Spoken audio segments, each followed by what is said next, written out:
Does Pebble want to borrow my headband? I don't even know what it would be like to have 19 intelligence Pebble. You know, oh, there is a character. I can't remember the character, but he gets real smart and then is miserable and then makes himself dumb again.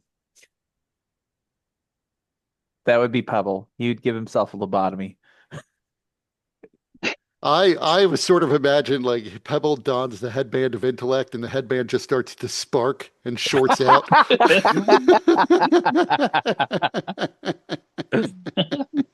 Mullet's like, get me out of here, man. Get me out. Molly becomes dumber.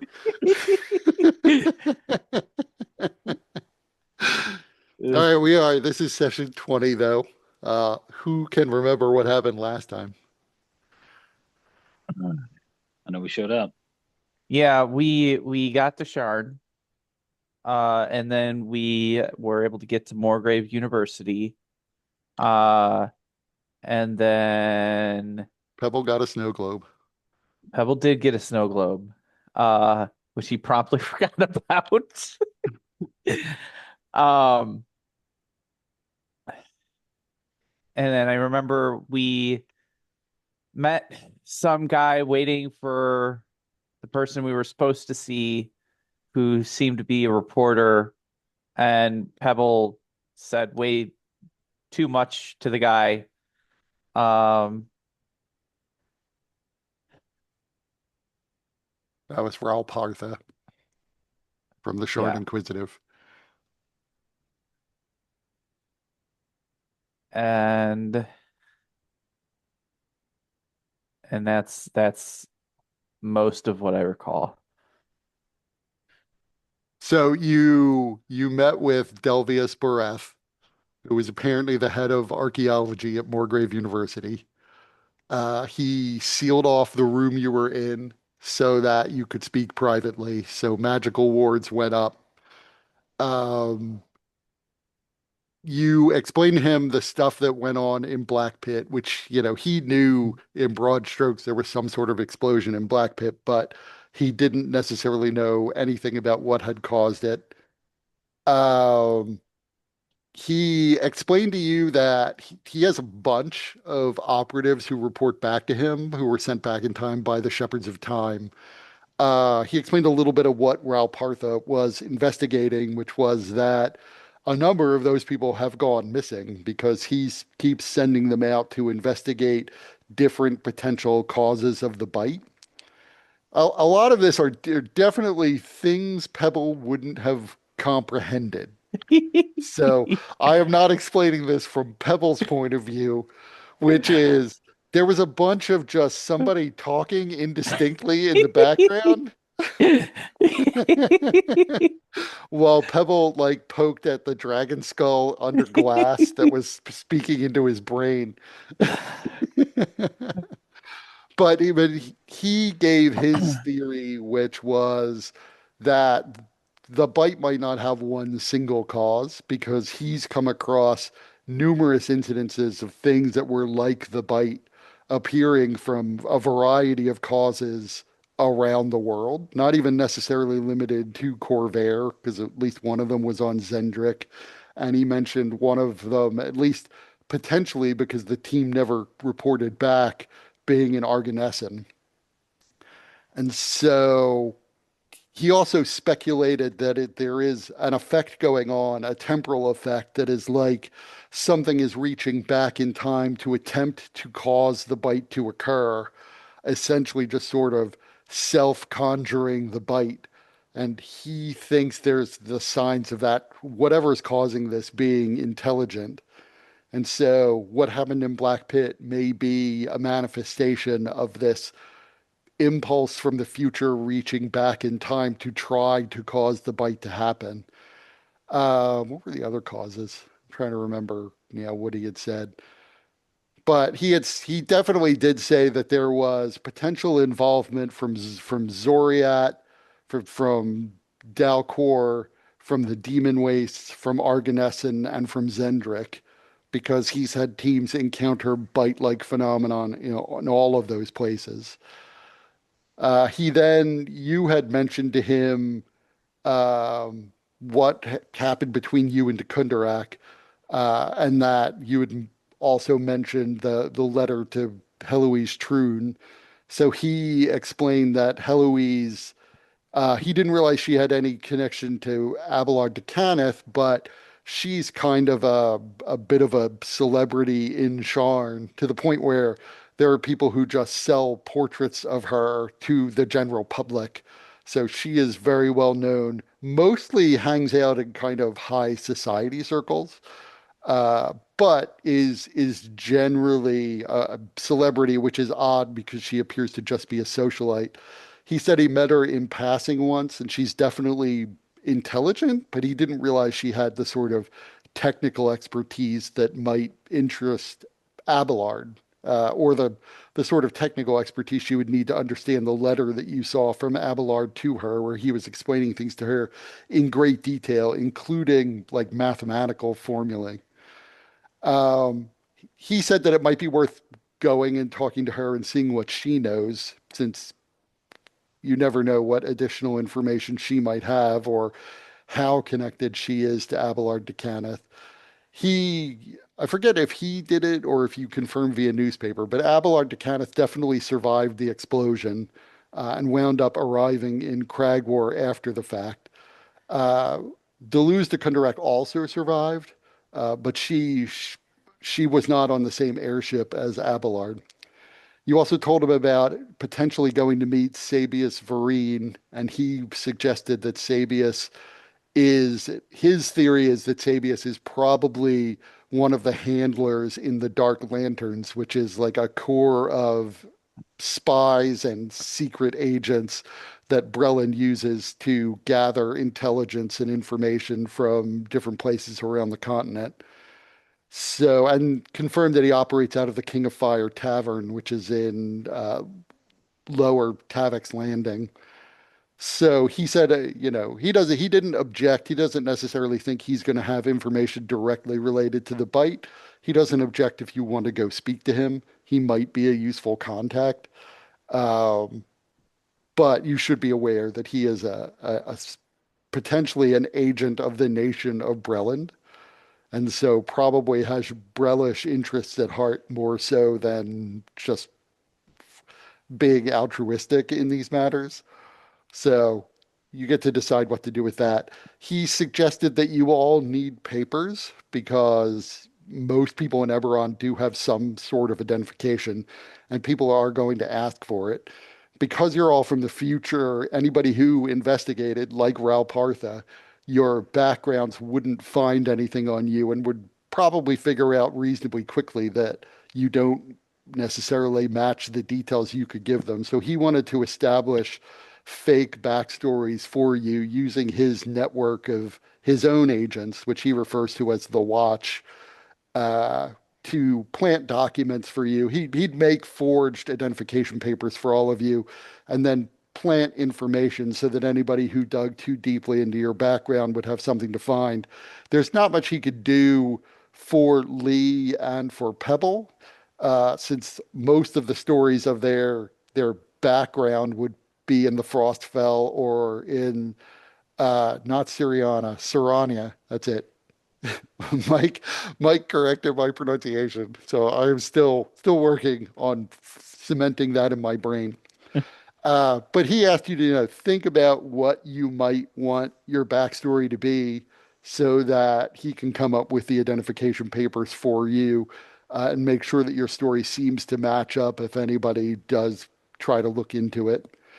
Uh, I got Mike's. I didn't hear, and we were talking about Thaldarin's before Mike got on, and I got a little bit from Dustin about what Elzin's will be, which was discussed a bit towards the end of the session. I didn't get anything from Lee.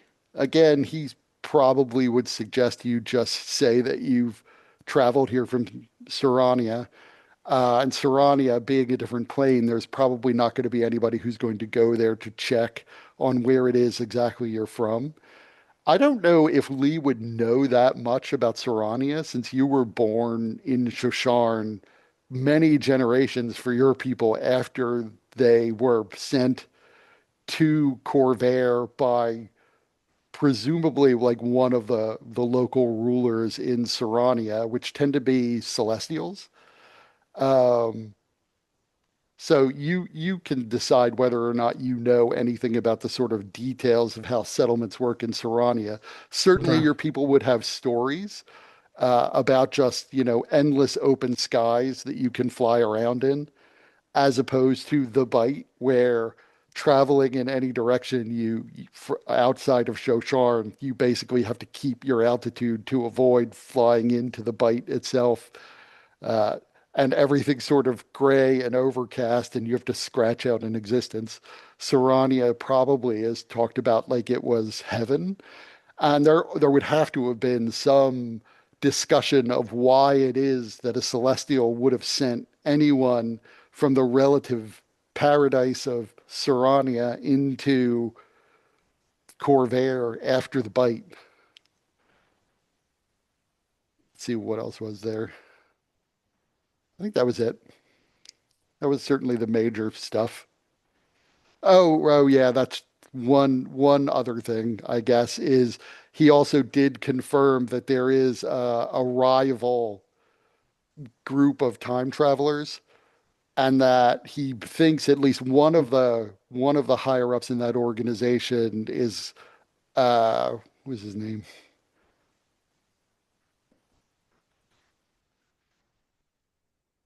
I wrote it down somewhere. Oh, that's right. Kelvin Atramov, who is one of the nobles. His name is actually Kevin Atramov. His family is a noble family, and he lives in the Skyway. And he knows for a fact that that guy himself is a time traveler. And how does he know that for a fact? Because you essentially get a buzzing in your head when you get close to another time traveler.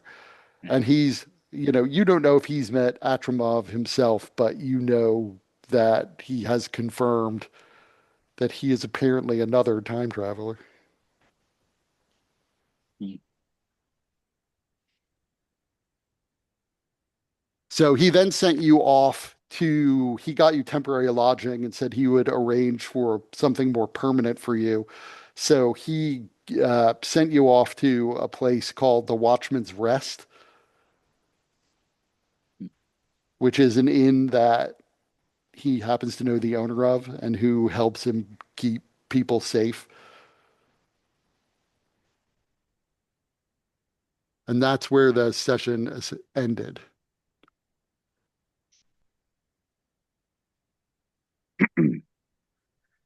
What's the time of day then? By now it is probably late afternoon. It's like 4 p.m. ish. Um, where are we at in the city then, roughly? So you are in the upper Memphis Plateau at Moorgrave University. And the place you're trying to get to is in a neighborhood called Underlook in the Middle Dura. That's where the Watchman's Rest is. Gotcha. And then, yeah, and then I recall there being, see if I can find it. We were given a place from the rat, right? As a place to potentially just pay a visit to. You were given a place by who?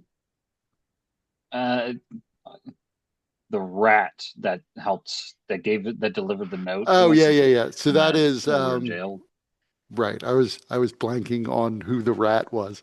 Yes, that was Sabius Vereen, the potential spy master, who tends to hold court or whatever you want to call it in the King of Fire Tavern. That is actually not all that far. That's in a place called Hallis Folly, which is also in the Middle Dura. It's considered to be, it's not like the roughest neighborhood in the world. It's considered to be a somewhat rough neighborhood. Um, so Overlook is essentially the neighborhood next to that. Okay, so we could potentially pay a visit to there as well. Uh, I assume where we're getting put up temporarily, they'll have room for our other guy here, this Layrith, who has Yeah. been with us. Yeah, I mean, Layrith at least doesn't need a backstory since he's right. actually from here. Hmm. Yeah, he didn't necessarily. So Borith didn't necessarily seem troubled by the fact that like Layrith was with you while you were discussing these things. Yeah. Maybe if he knew more, he might kick Layrith out of the room, but he didn't. Does Layrith have anything to say about that? So yeah, Layrith would sort of after you guys leave Borith's office, Layrith would go to Lee and say, "What was all that?" He was talking about like traveling through time and what is, that the bite was somehow being remembered in the future. I did not follow 90% of what that guy was saying. It's not important. Don't worry about it. You get paid the same. Uh, fair enough.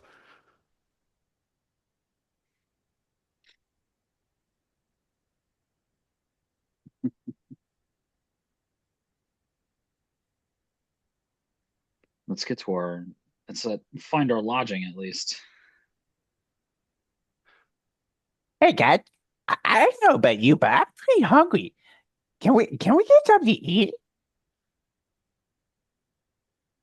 Yeah, let's get checked in. We might be able to get something to eat there. Oh boy, that sounds good. So you make your way to the Middle Dura, which is, down a level from where you are since you're in the upper part of the city. You find the Watchmaker's Rest. It overlooks the side of the city, so you can see the Dagger River below you flowing uh, over the railings.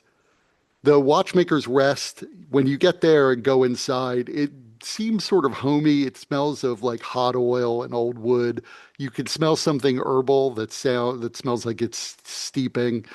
There are clocks lining the walls, so brass, wood, iron, all sorts of different clocks of different makes.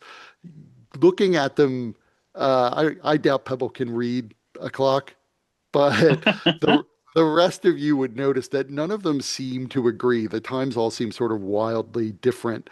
Behind the bar, there's a very large pendulum clock, and the pendulum is swinging super slowly, like to the point where it takes a couple seconds to realize it's moving at all. And it is also showing a completely different time than all of the other clocks in the room. Behind the counter, there's a halfling woman in her middle years. She's leaning lightly on a cane, keeping her weight. She's very careful to keep her weight off of her left leg, standing solely on the right leg. She doesn't look like she's in pain, though. It looks like she's fairly practiced at doing this. Her face and features are fairly unremarkable, e- except that over one eye, she's wearing what looks to be like a pocket watch that's serving almost like an eye patch, completely covering her right eye. She has brown hair and weathered skin, and her hair is pinned back without any sort of regard to vanity or style. She doesn't look at you the moment you walk in, but once you get fully inside, she sees you. The room itself is there are tables and chairs all around, and it seems about half full. It's definitely not full to the brim, but it's reasonably busy. When she does finally look over in your direction with her one good eye, she says, "Grading, rooms are clean, food's hot, and if you're running from something, you've got until morning before it catches up." Quite the theme. She looks around at the clocks. Yeah, I like clocks. I like mechanical things in general, but clocks in particular. And as she sort of turns her head, you could see that her hair is actually pinned back using like the cog from a clock that's wrapped around portions of her hair. Amazing. She starts tapping her cane on the floor and says, "So what'll it be? What are you looking for? You need rooms? You need food?" Oh, do you have any food? What kind of food do you have? Do you have any fish? I haven't had fish in so long. It would be good if you had some fish. No fish. Oh, I'm sure there's a place with fish around here. We'll find it eventually. In the meantime, you have a menu? No menu, but I can tell you what there's to eat. We've got beef and root vegetable stew. We've got minced pork and mushrooms with cheese and a pie crust. We've got cold cuts, pickled vegetables, boiled eggs. We've got sausages that are fresh made this morning. We've got a porridge made bone broth and herbs with oats. Then, of course, there's various kinds of bread. That first option sounds good. Meat and veg. those are those all sound really good. Can can we try them all? If you like, just find yourselves a seat and I'll send a server over shortly. Okay. Hey, by the way, what happened to your eye? Her one eye narrows a bit as you say that. I don't tend to talk about my war injuries. Oh, You got to know okay. me a lot better to get that story out of me. Oh boy. Well, that he's Yeah. going to take that as a challenge. There you go. Yeah, you What done it. what's your name? Yeah. My thing go. Sorry, I just lost. A bunch of stuff disappeared off my screen. But she looks back at you and says, "My name's Tick. You pay first if you're staying here for the night, and you don't touch the clocks." We were recommend What? Okay, What? challenge number two. So, what? What's a clock? It's all those things on the wall. Yeah, but I don't know what they are. They all look Well, so different. just don't touch them. I The don't nice want to touch them. the nice lady asked politely. Okay, okay. I don't want to make her mad, but Right. I just they look so cool. They look so touchable. Yeah, but they're not. No, they're not. I will not touch them because I want the nice lady to tell me about her eye. Well, you gotta work at it. Yeah, we were recommended this place by Professor. Well, it's Professor Borth, right? Yes, Yeah, Delvius Barath. Boreth. Professor Boreth, Delvius said we should come Oh, here. so you're one of his special hard cases, are you? Uh, Perhaps the hardest one yet. Well, I will have to see if I can find you guys a separate room then. But for now, have a seat at the table and we'll bring you food out. What do you want to drink? Your best tasting beer. We'll Hmm. find something. We also have bitters and wine and whiskey and cider. Oh, what's cider? That sounds fun. You'd like it. Okay. Cider. So it sounds like spider. Yeah, Is that's it called a is it rhyme. is it spiders? It's not spiders, is it? Or is it made from spiders? No, it's made from apples, not spiders. Oh, apple. I said apple. Can see you're not from around here. It's a kind of fruit. Oh, okay. I think I know what that is. They're like berries. Berries are fruits. Ah, You know yeah, that? I know berries. I had some berries. They come with the rations. Do you know what an orange is? No. Well, Wait. it's Yeah, just that's a important that you color. don't eat. That's a color. Yeah, it sure is. It sure is, Wait, buddy. wait a minute. Do you mean to tell me we can eat colors? Um, maybe somebody can. I want to eat a color. I'd like I'd turn to Tick like, do you have an orange? I don't believe we have any oranges. I can find you a red apple. Let's get that. So you sit down. A server comes over with bowls of stew for each of you. It is a fairly thick, exactly what she said, beef and root vegetable stew with barley and onions in it. It's good. In fact, it tastes better and better the more you eat of it. She also brings over a small wooden board on which there's a red apple, a green apple, and some cheese that she sets down in front of Pebble in addition to his stew. And they bring Pebble, they bring a cider to. The rest of you, they bring mugs of ale.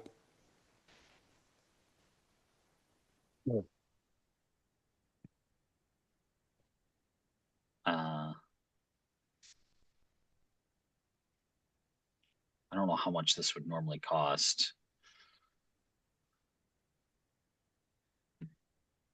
I mean, basically for everybody, it is like 5 silver, 5 sovereigns.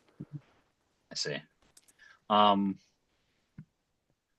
I hand her 2 gold. I put it right in her hand. Thank you. So I drop. this, Yeah. sorry, what were you going to say? I dropped 10 silver because I know Layrith is there. So Yeah, I was including him. okay, He also, so you don't have to pay extra for him. okay. Well, I give her 10 silvers. So the serving woman thanks you and then goes behind the bar and hands it over to Tick.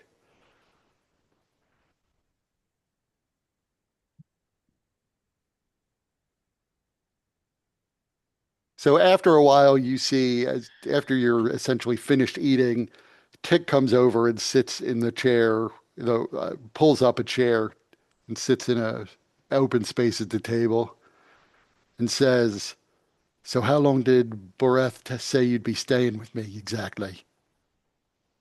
Until he found us someplace more permanent. I don't I know see. how long it's going to take him. He didn't indicate. Well, that's fair enough. How long do you think you'll be staying, if you know? A night or two.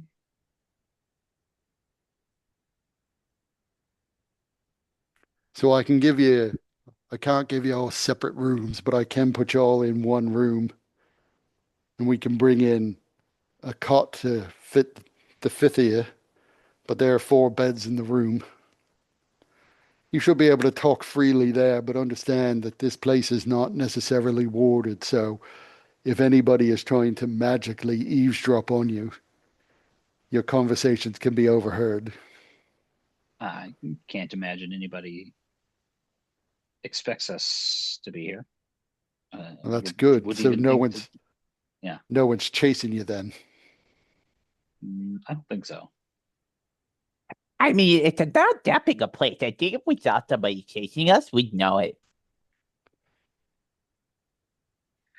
You wouldn't be the first person Bereth has sent here who had visitors show up in the night. Hmm.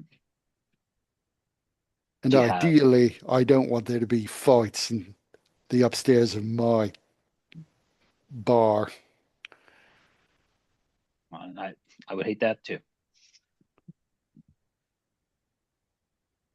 Yeah, Elzen right. would have noticed. I assume Elzen's here too, by the way, just unusually quiet. But Elzen would have noticed, like, this is a proper inn, like, member of the Hostlers Guild and Hmm. all licensed up. So this is an official place. Right. House Galandra kind of runs the Hostlers Guild, so that's why he would especially notice that. Although I guess in the future, there's not much of a hotel industry anymore. Right. Well, try not to bring trouble back with you when you return from whatever it is you have to do. Always watch your backs. People could be following you, even if you don't know it. Not everybody who's an enemy of the Watch is somebody that people like you will be able to sense. Hmm. Bareth tells me that the more experience you have with your condition, the more you might be able to mask your presence to other people like yourselves. Hmm. It's good to know. Something for us to practice too. I don't know the details of how you mask your presence, though. Bareth might. He's apparently very good at it when he wants to be. Hmm. We'll have to ask about that.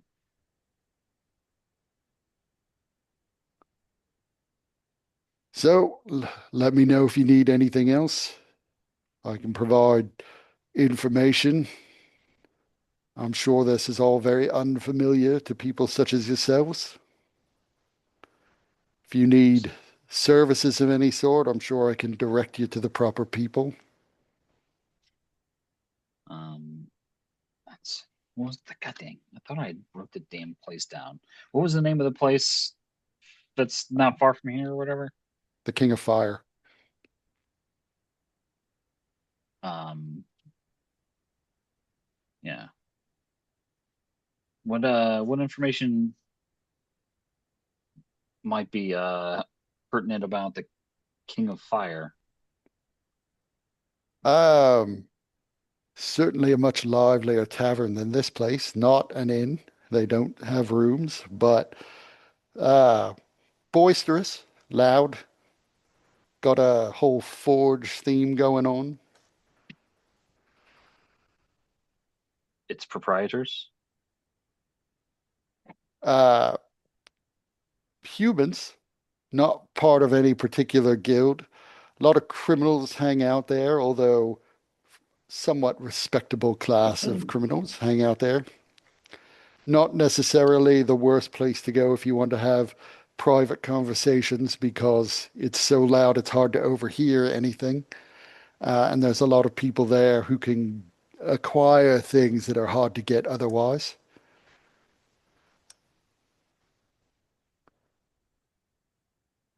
I think whoever sent us that note might have been trying to recruit. Into a life of crime, Well, you know, who better suited than those without a background? I guess. I don't know what note you're talking about. But like I said, it's mostly known for people who want to get drunk and have a good time. Guard your purses because there are people who will cut them open to drain the coins out of them. and it's loud and boisterous enough that you will get jostled here and there, inevitably. So easy for someone to bump into you with a small blade and steal your money or more if they're skilled. Indeed. But if you're looking to get drunk, it's a good place to go. If you're looking to have a good time, it's an excellent place to go. As long as you don't mind getting robbed. It's gonna bring the right stuff. Do people bring weapons in? Sometimes, not usually large weapons, though. Yeah, But they can get a little unwieldy. small concealable blades, certainly they do.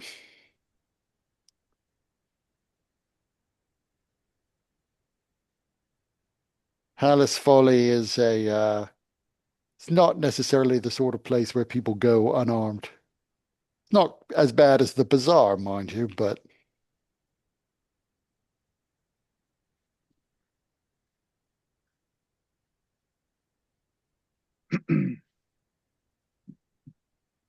so if you need anything, let me know. Otherwise, she slides a key across the table. Thank you very much. If there's You're in anything we can room. do for you, just let us know. She laughs and says, given how obviously new you are, I doubt there's much you can do for me. But I will keep the offer in mind. You're in room C on the second floor above. Thank you very much. Pebble looks over with a beak full of each apple, a bit of cheese, and some of the stew because he's decided to take bites all of it out of them sequentially. He said, "It's been really good." I think he said that it's really good. Mhm. So she nods and gives you a two-finger wave and then gets up and goes back behind the bar.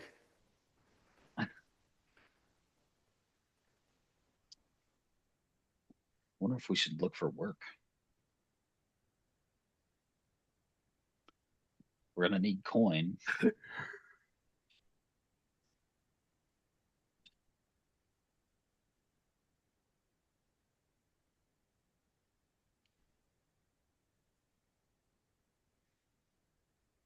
You we're didn't wait. really discuss, your means with Boreth or anyone else.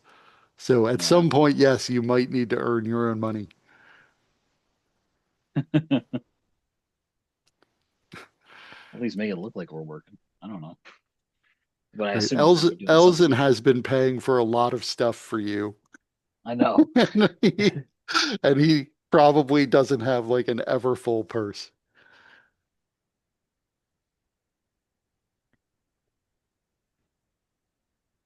So, what are we going to do now? After we're done eating, what are we going to do?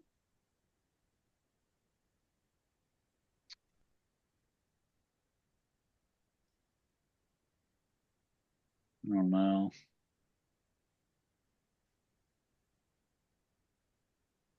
What are our, what are the things we gotta get? Do you have anything else that we need to touch base with? So Boreth said that it would be, he didn't care if you went to see Sabia's Vereen so much, but he did think it would be useful for you to go talk to Heloise Troon. Right.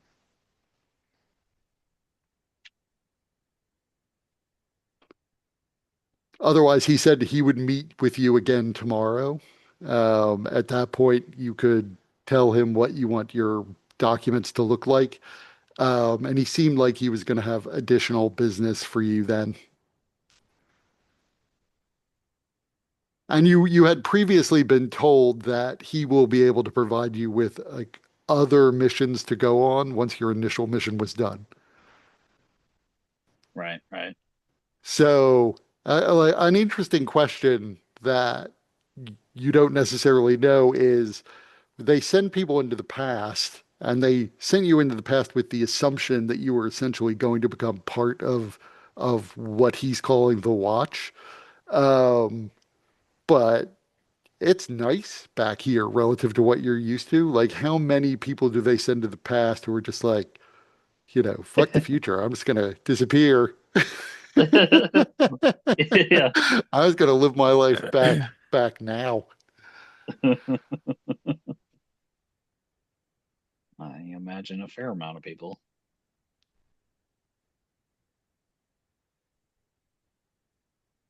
Especially if he's sending people off to their doom and they're disappearing. Like, are some of them dying or some of them just never reporting back to him?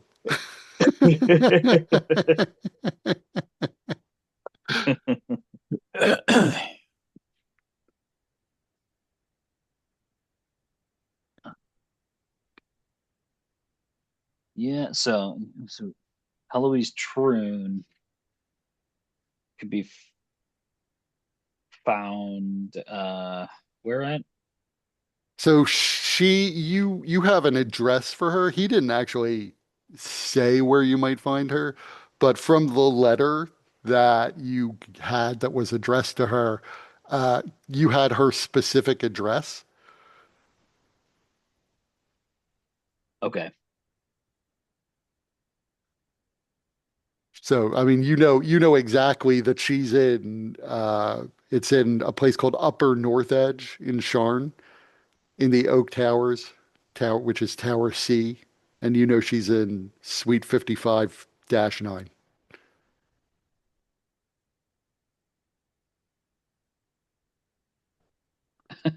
And I specifically So, say you know it because Pebble doesn't. yeah. Right. So we're gonna go see this Jaloise person. Um Perhaps the real question is, how can we tactfully talk to somebody? How do we bring this up? I'm looking at Lee, obviously, because How do we bring one up? well, she had the letter addressed to her that was from Abelard. Abelard, the guy running the fucking show back there in Black Pit, Ye- right? Yeah, I mean, we can't just show up and say, "Hey, what's going on? Why are you trying to, fuck up the future?" So, Right. We don't even know what her involvement is necessarily. So why So, don't I we just mean, go talk to her? Well, you would then we just know ask her. We find out. from the letter, at least as Abelard said in the letter, he was addressing her as if she was a member of his research team, like at yeah, that level of specificity and complexity, and giving her an update on his progress. So apparently, he at least expects her to have a high degree of technical information about what it is he's doing, enough that she would appreciate like the equations that govern what it was he was working on. Right. And also that they apparently are in a romantic relationship. And that she was supposed to come and visit him in Black Pit like a month from now, from when it is now. So next month, in the month of Volt. Uh,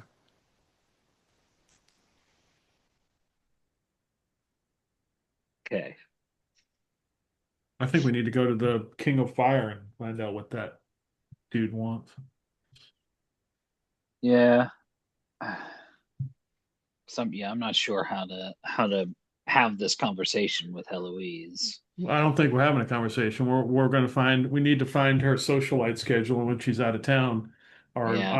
on the town. Go have a visit to her suite Yeah. Yeah. and You're right. let ourselves in and have a look around. When you're right, you're right. Yeah, let's go to this King of Fire. Hopefully we don't get into too big of a fight. A little bit of a brawl won't hurt though. Wait, why do if you that think we're happens. gonna fight? Is he a bad guy? I don't think I will. Time will tell. Maybe he's just a friend that we haven't met yet.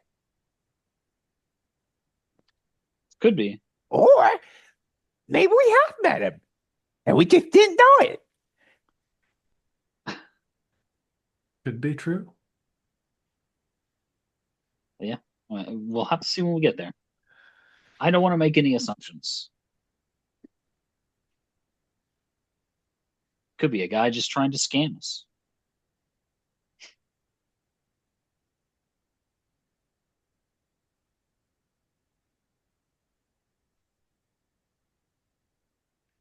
So you're Let's going to go the check. King of Fire?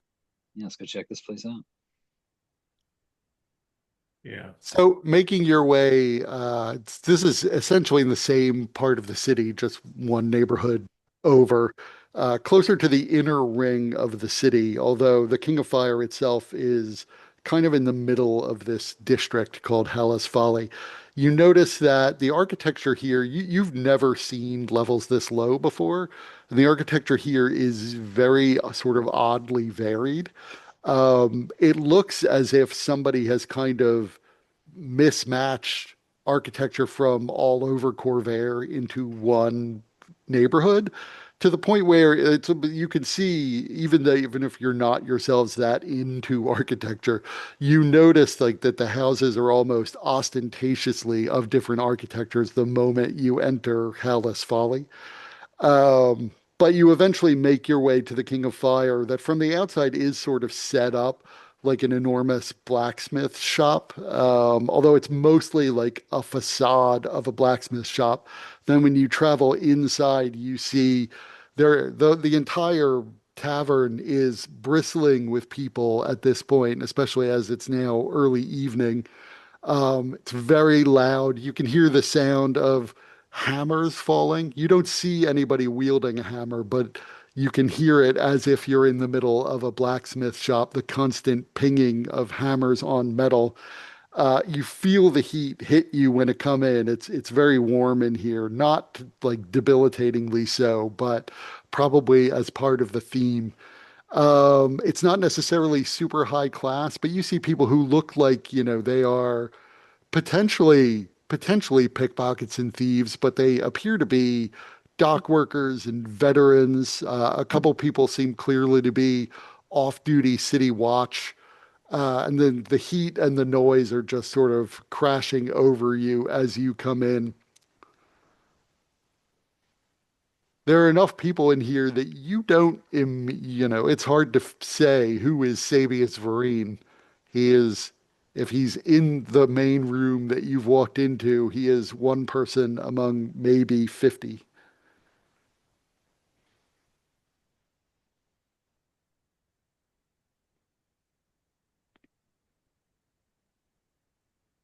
How densely packed is everybody in the room?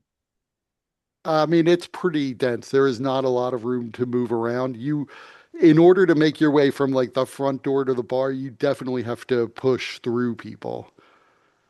Like Elzin wouldn't. Elzin could probably weave his way through given his size, but like even Pebble is big enough that he would have to like push through people to get to the bar. So I imagine this is where Pebble is somewhat Midwestern, where he's going, oh, oh, excuse me, oh, oh.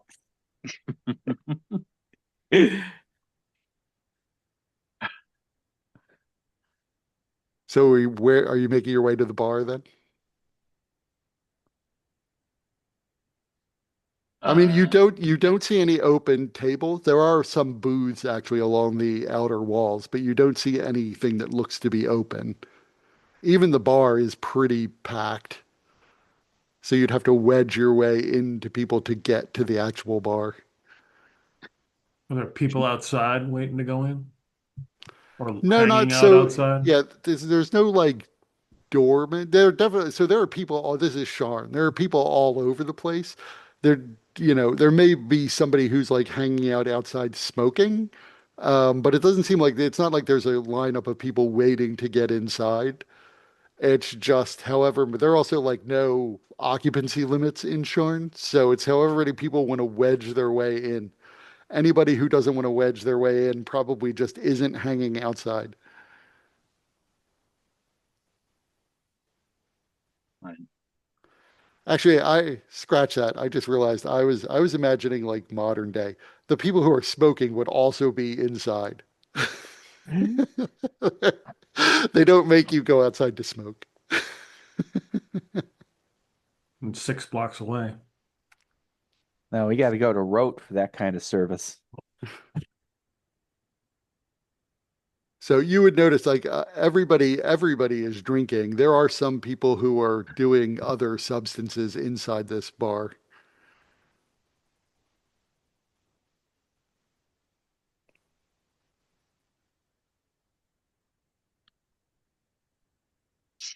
Um, Behind the bar, you can see there's three bartenders behind the bar who are serving people as fast as they can. One, there two of them are humans. One of them is apparently a fire genasi or genasi. Never been sure how to pronounce that. I always said Genasi. I like Ganassi, although I might be saying that just to be oppositional. It's the GIF GIF debate D&D variety. And it could be like, Genesee or Genesee. There's a lot of ways to pronounce that particular combination of letters. I think legitimately the way I pronounce it is Ganassi. Yeah. That is another possibility. But it's D&D and fantasy names. It's hard to figure out sometimes what you're supposed to say. It's also like, the boulet versus boulette versus bullet. I've heard I've heard all of them. Yeah. Yeah, I just always called it a bullet. Or bulette, another variation I've heard. I mean, you I can think go he into did call D&D it bullet. Beyond and see what their official thing is. Let's see. Wait, do they actually have like the official like Yeah, they with have like it the voiced. Schwab and everything? For Well, I mean, some of them, so not like IPA standard, but D&D over the years has put out pronunciation guides. And I'm Interesting. pretty sure that for the bullet they went with either like Boulet or Boulette. They got very annoyed at one point because people were calling the drow Dro. And so that's the first time I remember them putting out a pronunciation guide. They wanted to make it very clear that it rhymes with cow. For some reason, that was important to them. I mean, yeah, it could be like cow or it could be like glow. Right. When I first came across them, I assumed it would not rhyme with cow. So I was saying Dro for a long time. Interesting. Uh, my first impression was always drow. It's apparently a Scottish word, and in Scottish it was drow. So I have adapted to drow, but I've never really figured out the correct pronunciation. I know it's not like in French, it's not belay because it's ETTE. So that would be et. So it's probably boulette in French, but I anglicize it anyway into boulette. So what's this fire ganassi doing? He is also serving drinks to people. Although most of the drinks he's serving, he like takes a moment to like light the top on fire with a finger. The humans can't do that trick. Uh, just to be funny, the minute Pebble sees that, he gets like a mischievous grin on his face, and he uses his control flame to to make it like a sphere and then burst. Like a sphere rising above the drink and then just bursting. Harmlessly, but So he tries to recreate that a couple times. so when he tries to recreate it, then I like shove it down and just make it like a super focused flame on the top, and then it goes back. So, but he then pushes that drink across to the patron who asked for it. Eventually, you make your way up to the bar, and the Genasi says, "What'll it be?"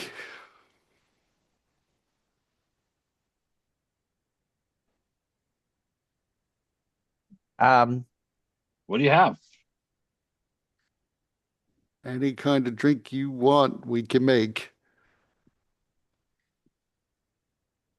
I don't know many kinds of drinks. I know that there's water and there's cider and there's the ale, but then I think that's all I know. I think I heard the one woman say that there was whiskey. Whiskey, is that what it is? Whiskey?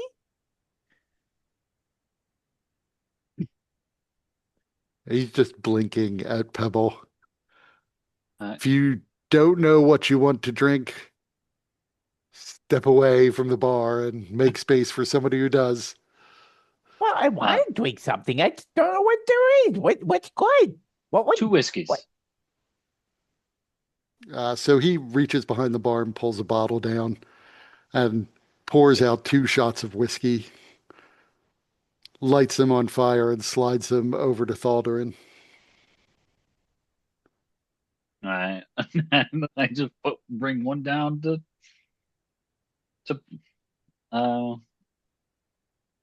Pebble here. All right. Ooh, hot drink. It is going to be hot. You ready? You got to drink it fast. Drink it fast? Yeah, you got to drink it as fast as you can. You ready? Okay. On the count of 3. 1, 2, 3. He gulps it and he goes, Ah.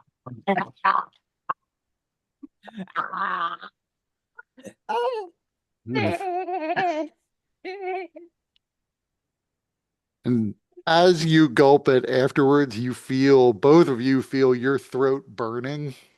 Mhm. It's definitely not the worst alcohol you've ever had. Like Sharn has just like stuff made from a still that will make you blind.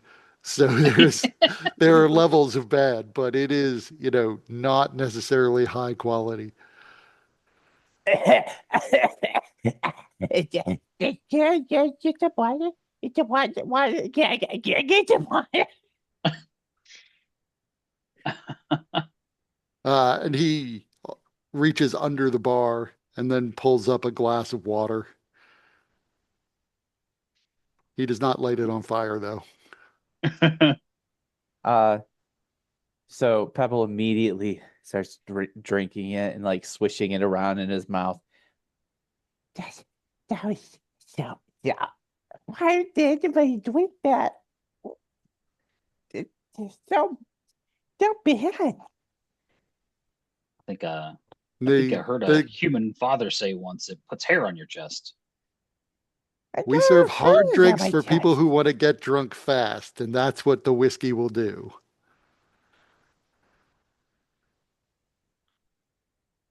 Okay. What's that? Get drunk. I drank it. I am drunk, I guess. I drank it fast. I'm drunk fast? Is it drink or drunk? Did I drink it or did I drunk it? All Real right, you're question cut is- off. You've had enough. Yeah. We'll have 2 more. He pours 2 more, careful not to hand one to Pebble. He slides one to Lee and one to Thaldarin.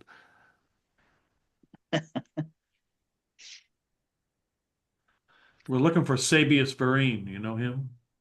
Shot. And what business do you have with Sabius Vereen, did you say? He is very unconvincing in his pretending not to know the name. Just told us to come here and look for him, and we're here. Well, you should mingle among the crowd. I'm sure you'll find him, or he'll find you. It's, does he have any distinguishing features? I mean, is there somebody we should? I'm not even sure who you're talking about. So Right, if right, he's right. if Of he's course you don't. here, Okay. Are you sure? Because I could just stand right on this counter and start yelling. I don't mind. you you could do that, but I doubt this Mr. Vereen would find you if you make a scene. We don't want Hmm. to. Yeah, well, let's not do that. Hey, you know what? Guys, I, Great I, information. guys, I, I'm not feeling very good. You'll be okay, buddy. I don't feel good. It'll go away soon. I'm, I'm kind of dizzy. I am just picturing Pebble just starts like vomiting in the middle of the bar. But it's ice cubes. Yeah. It just sounds like a fucking like ice grinder. Um, yeah, and even with the drink burning his throat, it didn't feel like burning burning. It felt like minty burning, minty spicy.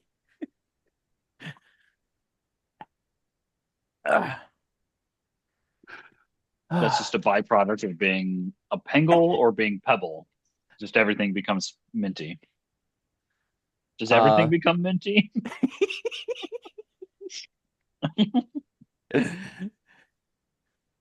maybe that is a Pengle thing. Their metabolism and the way that their body handles food, it just all turns into mint.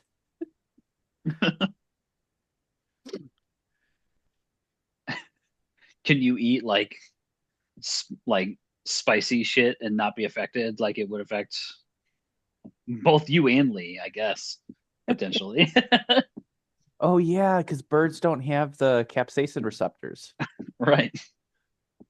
I mean, when people say alcohol burns, that's just code for you feel pain, not you feel heat. You feel pain in the sensation of burning. That is just the closest analogy to the pain you feel is imagine your throat were burning. Though I was curious as to whether or not when like pangolins eat things, does it just like freeze in their mouths as they swallow it? Like do pangolins have a subdued sense of taste because everything just freezes up?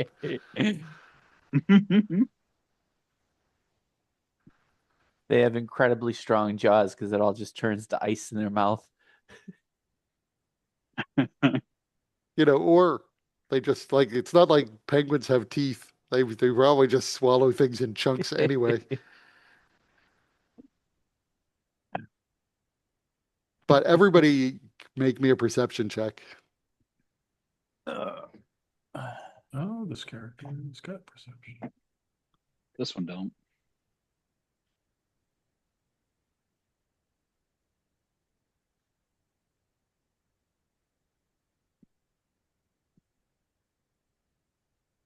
So Pebble and Lee, you notice that the bartender at some point like reaches backward without really looking and rests his hand on this greenish cube behind the bar that glows briefly, and you see there is a little flash of light that travels up. Essentially, there's a white line that leads out of the cube and up the wall into the ceiling, and you see there's a little flash of green that shoots up into the ceiling. Do we have any idea what this could be? I mean, No, you're not sure. okay, okay. How much was the whiskey? For all four of you, I mean, assuming you're not getting a drink for for Lareth. Oh yeah, I'd Uh, get him one too. I mean, I don't want to totally okay, leave him so there. then You it's have to be in the bar with us, but you cannot drink. right. So yeah, so for the four of you to drink, that's 2 silver. Each or total? No, just total. Oh, okay. All right, I'll take it off mine. So,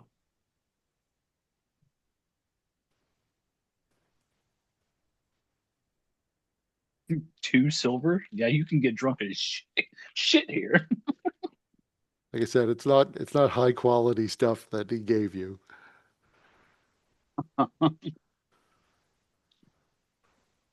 um, try to find an open spot that we could gather together, preferably in a corner or against a wall or something. So you can, so there are a lot of tables in this place. Like it is designed to house a lot of people at once. Um, you could probably like start to muscle people out of the way to get like against a wall, but you'd still have like tables on either side of you. Waiting for a table probably would take a while because, you know, tables don't seem to be opening up all that fast. Right. Nobody's gonna hurry up here. I mean, that's not the point. Right. That's what I would suggest. So I don't want to be in the middle of this group hanging out. I want to at least have something to my back that gives me some protection. So you notice there is a second level to this place. Like people are going up the stairs. Oh, Up okay. there, upstairs, it is very much the same as the lower level in terms of just volume of people. You notice there's a slightly different theme. There, it's a much more Fernia-based theme, like City of Brass kind of stuff you see up here. A little less blacksmith shop and forge. So a little bit fancier, and there's a separate bar up here as well. Um, but you Yeah. eventually do manage to sort of find an empty place. If you wanted to, though, the easiest place you could sort of congregate would be the stairwell sort of goes up and turns and then goes up to the second level. The easiest place to find like an open space where nobody is loitering would be in the stairwell itself. It's also Uh, slightly quieter in the stairwell. Upstairs, you see there's also a live band, which is making it somewhat louder up oh there. God. Okay. But the Uh, stairwell, people come up and down the stairs consistently, but there's fewer people hanging out in the stairwell. yeah, I guess I would at least go up the stairs and just take a look, like you said, and then come back down the stairwell. So, You know what I just realized, I think? I did not start recording this session. Huh? uh, no, you are. Yeah, you Am I? did. Oh, okay. Yeah. I forgot. So yeah, just we'd go up there and get a quick look.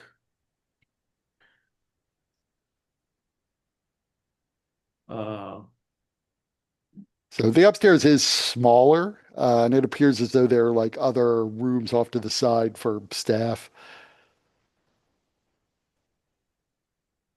But you find a space where you can congregate amongst yourselves.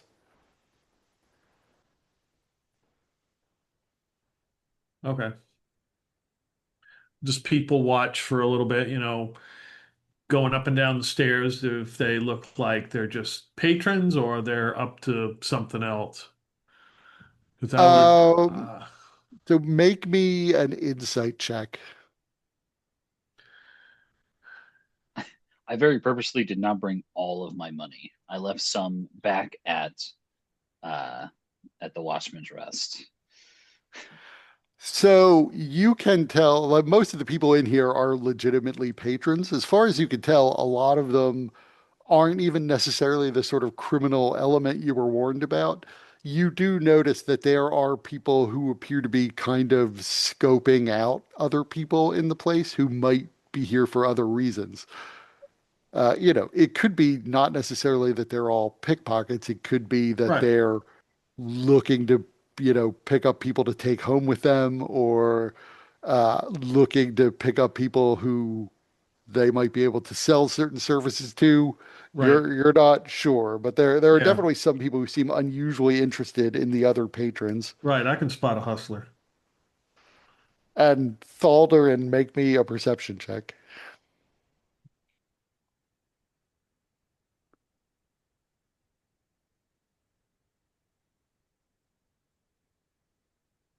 Incredible. So you feel like a lot of people are just buffeting into you. Uh, and at one point, you see somebody in the distance who you think may be pickpocketing another person. Um, Pickpocketing another person. Yes, not you or anyone in the group, but they get sort of very close and begin to like their hand goes to the hip of this person that they seem to be saying something to. I'll just watch. So And if they pickpocketed them, it was very quick, but and you didn't notice them actually take anything per se. hmm, But that person disappears into the crowd. I'll just keep an eye for that person.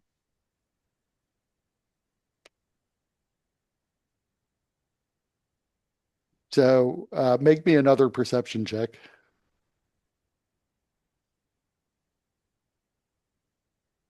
So they vanish into the crowd, and you can't necessarily tell where they are. You'd recognize this person again. It was a half orc, Hmm. but where that half orc is in the crowd now, you don't know. Yeah. Guys, I really don't feel very good. Why did we come here again? It's so loud in here. What is so loud? Drink your water. What wire?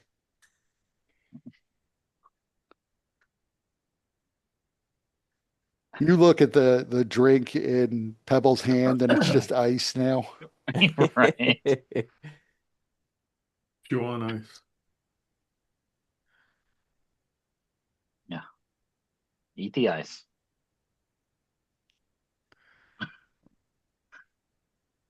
We're looking for somebody. Well, hopefully they have some idea we're around. Sure. The bartender told them.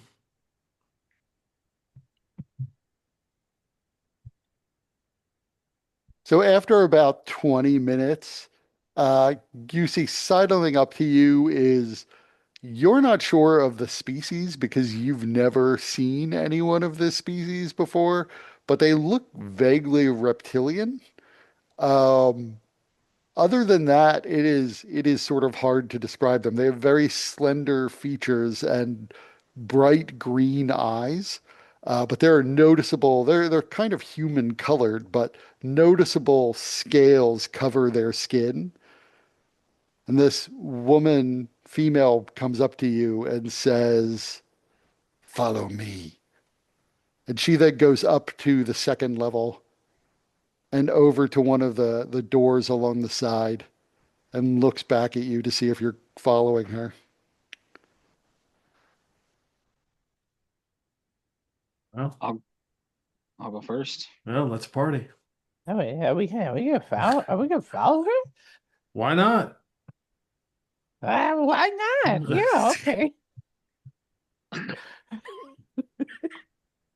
So she opens the door as you approach and motions for you to go in. Is it a dark?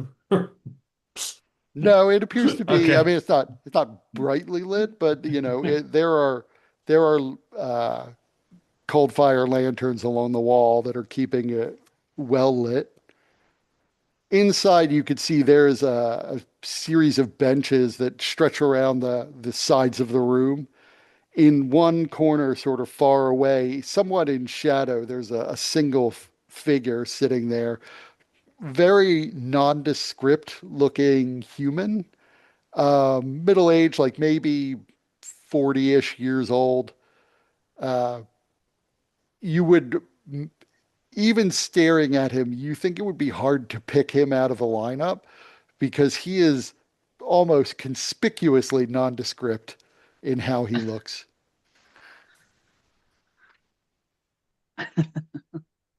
Guys, are we about to get weird? What do you mean? You're always weird, Pebble. Oh, okay.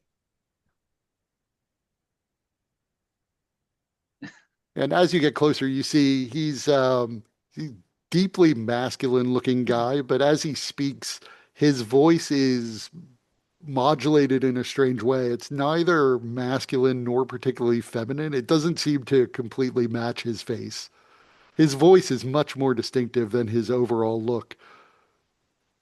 The most you could say about him is he's like slightly unattractive physically, but not hideous either, just not especially handsome. Yeah, but that we've had one whiskey. I mean, it's got a That's true. couple more. Pebble, you see an immaculately attractive man. You don't know Pebble's tastes. That's true. But Pebble's drunk on whiskey, so Yeah, you don't everybody know is his Pebble. tastes. Right. Other than this one man, though, the room is empty, and this reptilian woman shuts the door behind you, staying out of the room herself. The figure in the corner looks at you and says, "Please come in. I understand you would like to speak with me. We are him. I'm Sabius Vereen, and I have utterly no idea who any of you are." Curious. I'm There are a lot of Pebble. people in the world, a lot of people I don't know. Nice to meet you, Pebble. Why is Nice it to meet that you you're too. looking for me? I don't know. I mean, I'll just I'll look at Thaldrin. Do you have the note? I It was probably Elzin who had the note. perhaps we would get that. We probably would have taken it from Elzin since Elzin stayed back at the. Yeah, again, I sort of assume Elzin is here just in Okay, the background. So he produces the note. Hmm. Are you going to give it to this guy? just show it to him. Yeah. So he looks at the note and looks back at you. So what is it exactly that you wanted to tell me about Deleuze de Kundarak? That's a name I certainly know.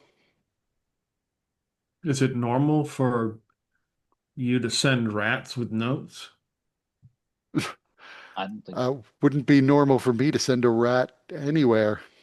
I'm afraid your friend, the only name on the note is a friend, um, is someone other than me.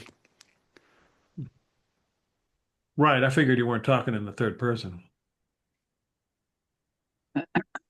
Well, did you have anybody in? Hmm, Black Pit? yeah. I have many friends all over the world. Uh, in Black Pit, maybe there's somebody I know. Why don't you tell me what it was that Deleuze de Kundarak was doing that your friend here was so concerned about?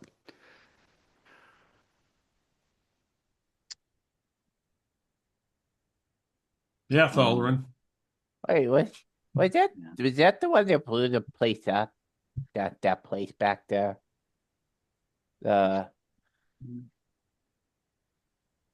Well, Yeah. I wait. assume it has something to do with the explosion that took place in Black Pit. I'm trying to remember all the actual details. It's been a minute since we were Right. So getting that. you didn't witness the explosion itself, but you definitely heard it. Yeah. Saw And the then aftermath.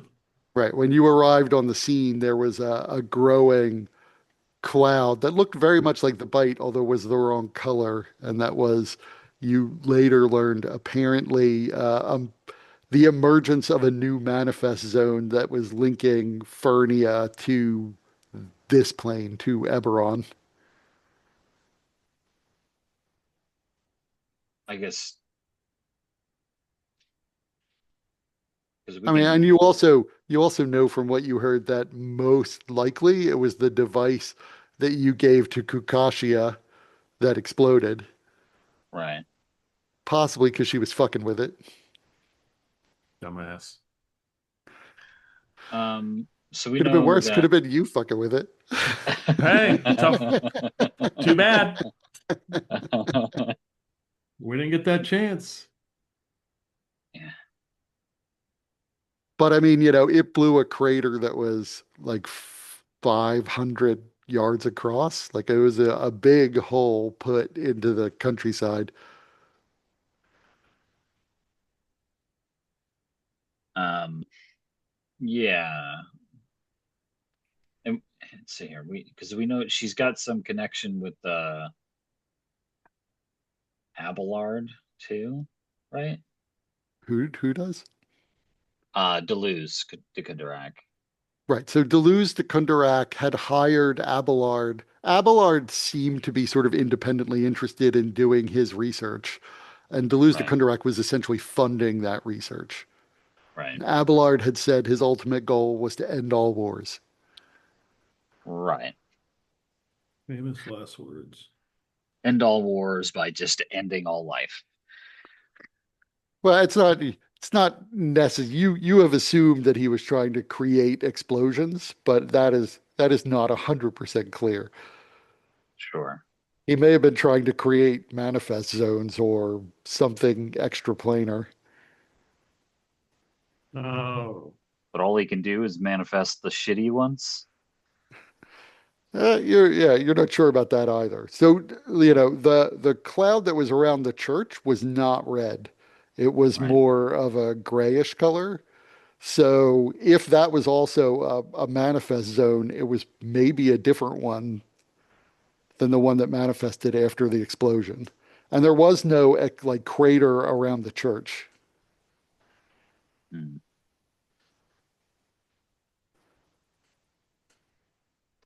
do crows and rooks mean anything to you?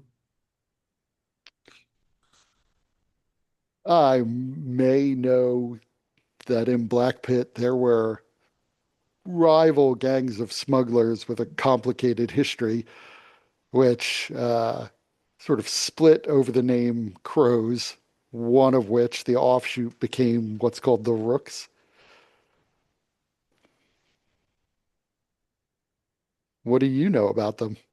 Well, I didn't know if you had an association with either one. No, I wouldn't truck with a group like either of them. They're essentially dromish smugglers, smuggling things in and out, especially out of Drome and into Breland.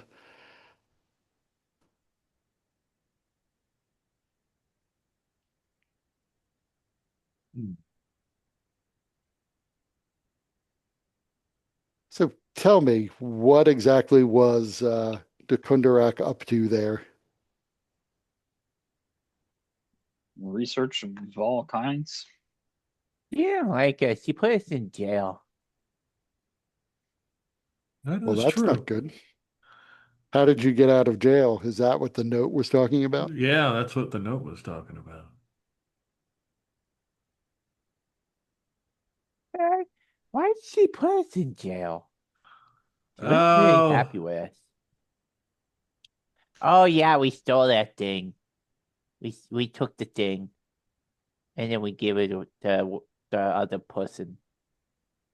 Oh What did you yeah. steal? Don't rightly know, actually. So you stole something, but you didn't know what you took? Well, when we opened the door, it exploded with fire. I had to put out. No, we didn't know what we took. We didn't know what we took. It was very clearly something of well, some object of power. We'll say that. It's easy Yeah. to say. It was a thing and it was round. It was a round thing. Round thing. Lord. Round, rounding. That's a weird, those are weird words. Well, they're He obviously. smiles and focuses attention on Pebble. So why would this Dekundarak lady be so upset that you stole a weird round thing? Was it her round thing, whatever it was?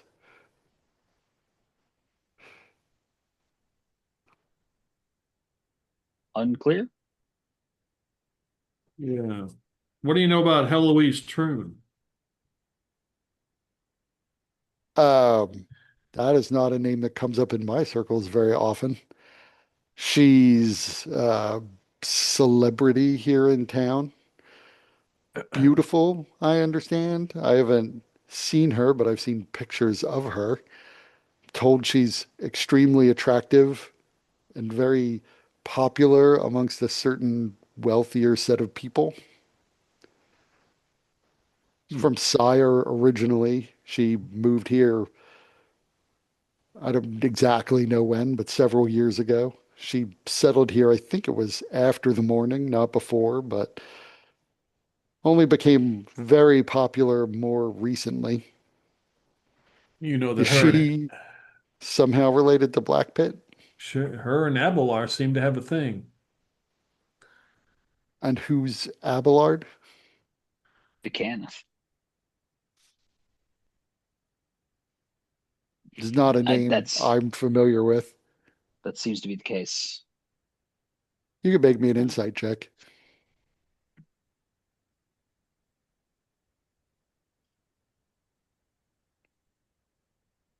Give me the good fucking roll, bastard.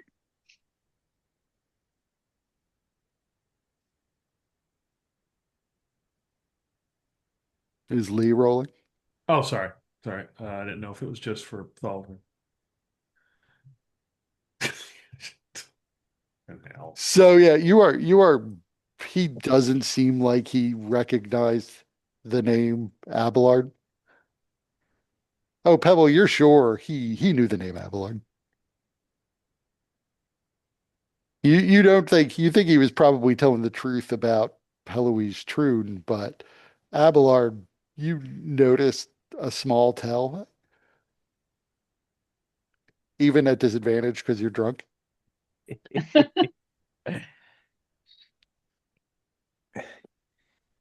Why are you saying things out your face that's not right? What do you mean? What do you mean? Yeah, what do you mean? You said it out your face. It's not right. You see, you know, you know.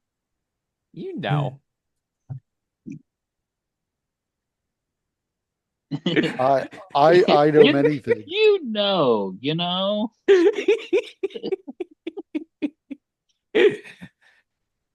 mean, The okay, the Abby you guy. Come on, you know him. You know him. you caught me. I know that there was a Decanith Hey, who hey, was hey, working hey, for. hey.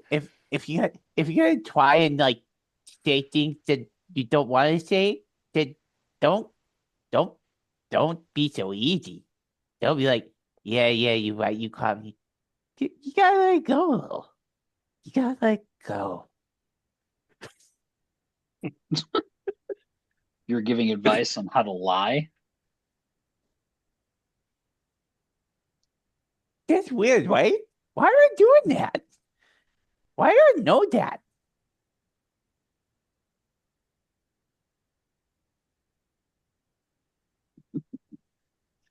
That whiskey's good And then stuff. he falls. He falls. I'm dizzy. Why don't you take a nap, pal? We'll wake you up in a second.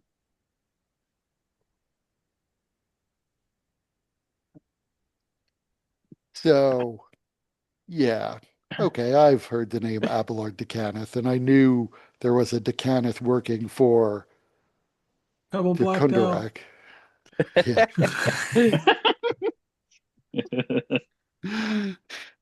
This is the POV shot from Bevel.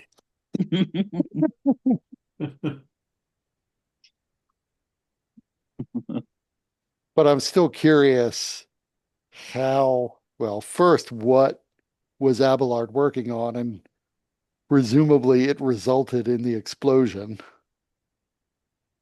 But we don't have many details about what happened in Black Pit exactly yet. Yeah, I don't know how many people really do know what went on there. We suspect. We have suspicions. We cannot 100% confirm the cause of it. And is this Abelard working directly for de Kundarak, or is Abelard really working for himself and just taking de Kundarak's money? I think it'd be the latter.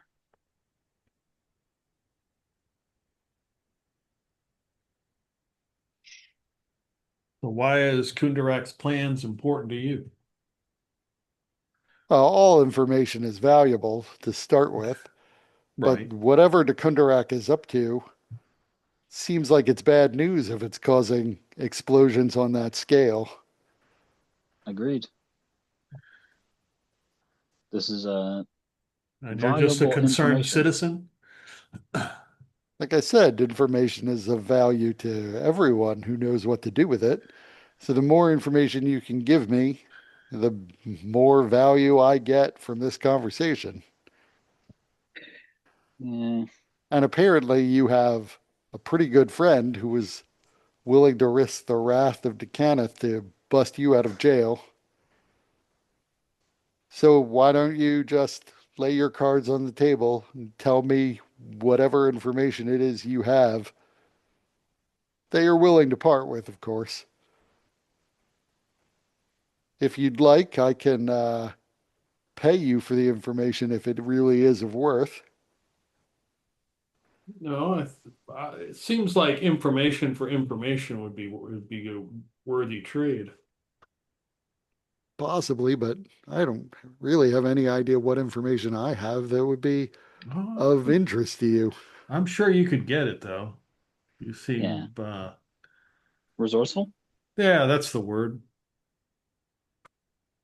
From the floor, you hear Pebble go, I don't know I live here. So I might be able to get you information. I mean, You'll have to tell me what it is exactly you're looking for. I can certainly tell you many things about the comings and goings in Rote, for example. I'm not sure that that will be Yeah. of any interest to you, but No, no, I don't think that would help us right now. I if you don't need know, help finding something or someone, I'm sure perhaps I can. freaking name escapes me. Eloise? Hell, there we go. Yeah. Perhaps Lee Eloise's social Itinerary? itinerary. Maybe what her, I don't know. Does she have maids, sir? Does she have a staff? Does she have security? You know, stuff like that. I mean, she's associated with some of the higher echelons of Sharn society, so I have no doubt that she has a staff of servants and security. She doesn't go anywhere without bodyguards, so she definitely has security. I doubt Yeah, she does the picking up in her own apartment on her own. yeah. Perhaps her itinerary would be good. We might want to, maybe pay a visit to her suite, perhaps, and have a look around. And, whatever we find, we would obviously gladly share with you. Um, so Information, of you, course, is what we're looking for. right, you can, when you say you'd be willing to share the information, you can decide if you were being honest or not. Um, I'm and being roll. honest. I will share it with him. I'm gonna straight up lie to the guy. Okay, because he is trying to read whether or not you're being honest. So go ahead and give me a persuasion check. Persuasion. Well, that's something I don't have. I should have been trying to be deceptive about it. Well, I can Four. I'm not. persuade. Yeah, I mean, you're. I'm proficient in it. You could back me up. Yeah, I was like, I don't. I was looking to, yeah, you were t talking a little bit more, so that's probably why you would roll it. I'd give you advantage, perhaps, but Yeah, that would probably be it. Advantage. I can certainly make inquiries to figure out what her social schedule would be. You're not looking at causing her any harm No, or no, we're not robbing looking to. her. No, no. no, we're not looking to. We're very specifically trying to avoid her. All right, is what we're trying to Correct. do. Yeah. We're just trying to find out what she knows because she's tied in with Kundarak and Abelar. That's all. We're just trying to look for information that she may have. So I might be able to find her social schedule. What information is it that you have that would be worth me making this effort?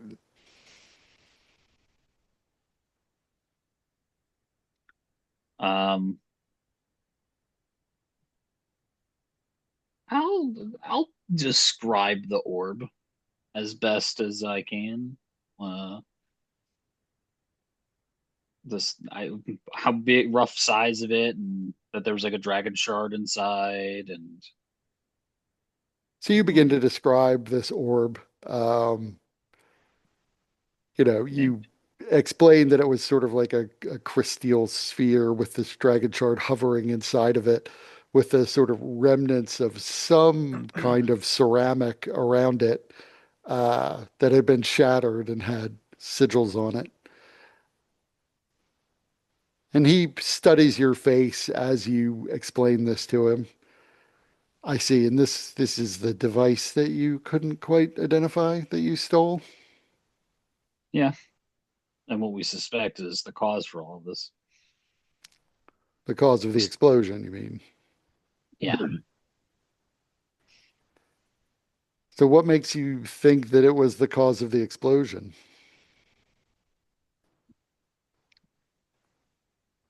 the epicenter of the explosion seemed to sort of coincide with where it would have been most likely. And it wasn't from inside of the castle. That's a good point. Well, the ability to weaponize dragon shards would certainly be information of value. Do you happen to know anything else about this research that the Caneth was conducting? Uh, I don't remember what we have learned, but they had a lot of different sort of They're um, all they're all insulated from each other. They're all working on separate things, and they really didn't allow them to kind of share their notes. it was discouraged. Yeah.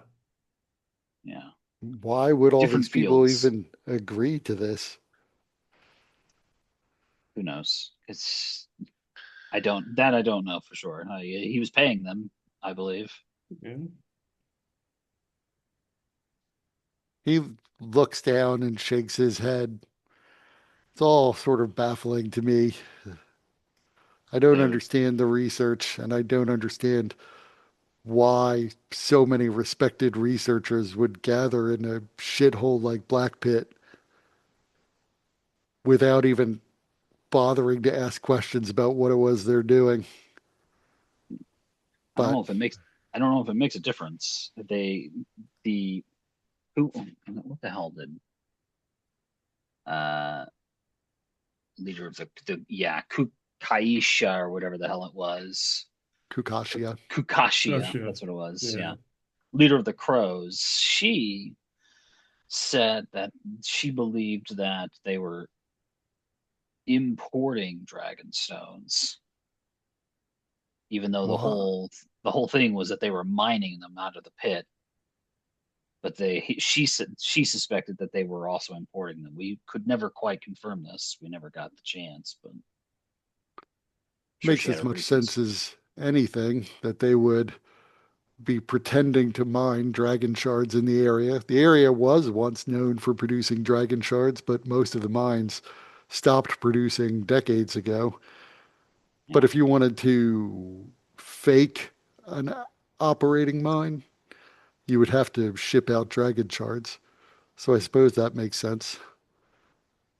Still Oh yeah. curious about the nature of the research, how you can use a dragon shard to make an explosion on that scale.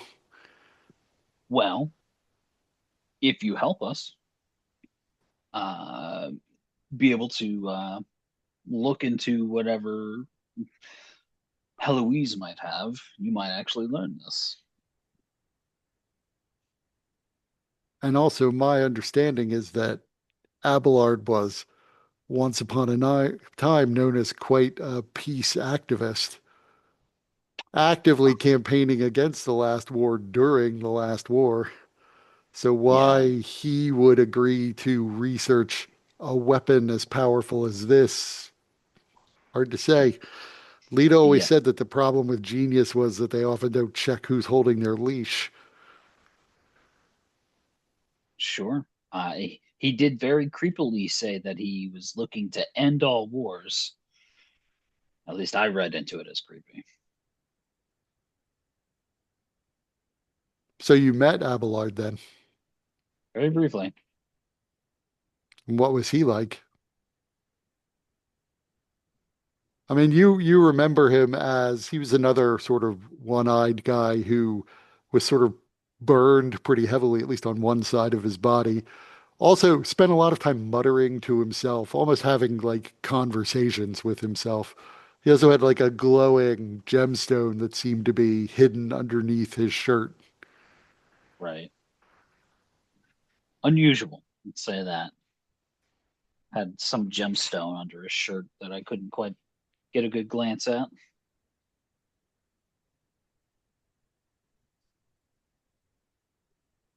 Kooky. I've heard about the gemstone, but I don't know much about it. It was a very brief interaction. All very unsettling. So if you find anything more in Heloise Troon's apartment, you'll bring it to me. Well, yeah, we would of Well, course whatever's share the information. whatever pertinent, of course. And you understand that we never had this conversation. What conversation? Exactly. This guy's passed out. And At if that you get, moment, Pebble goes,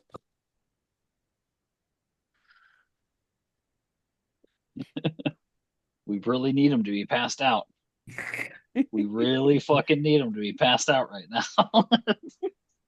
We don't and need if you, him blabbing about whatever fucking what's going on here.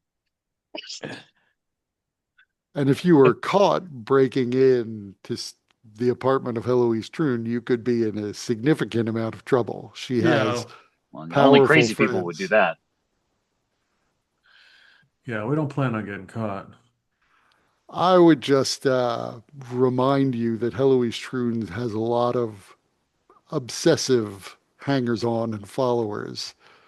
So maybe if you were caught, you might get off a little easier if they thought you had some intentions other than ransacking her place. Gotcha. We could be obsessive fans. This one definitely can. Yep. Honk Chew down here. I'll look into finding out more about her schedule. The social schedules of the elites aren't something I naturally keep track of, but I know people who know people. Why Excellent. don't you come back here tomorrow night and I'll see what I've cobbled together. When were you thinking about looking into her apartment? Whenever we can get the opportunity, whenever Yeah. sooner than later. I will just try to get her schedule over the next few days. The longer you sit on my information, of course, the worse it gets. Schedules Right. change. Yep. Mhm. So come back tomorrow night. I should have something for you. Should we wait in the stairwell again? You can come right to this door or look for my assistant. Okay. Sounds good. It was a pleasure meeting you. I'll let Lita know that you arrived.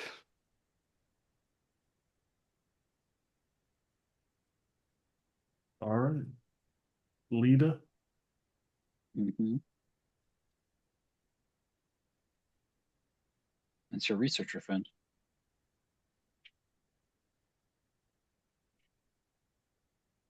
The one we escorted. Oh, okay. Okay.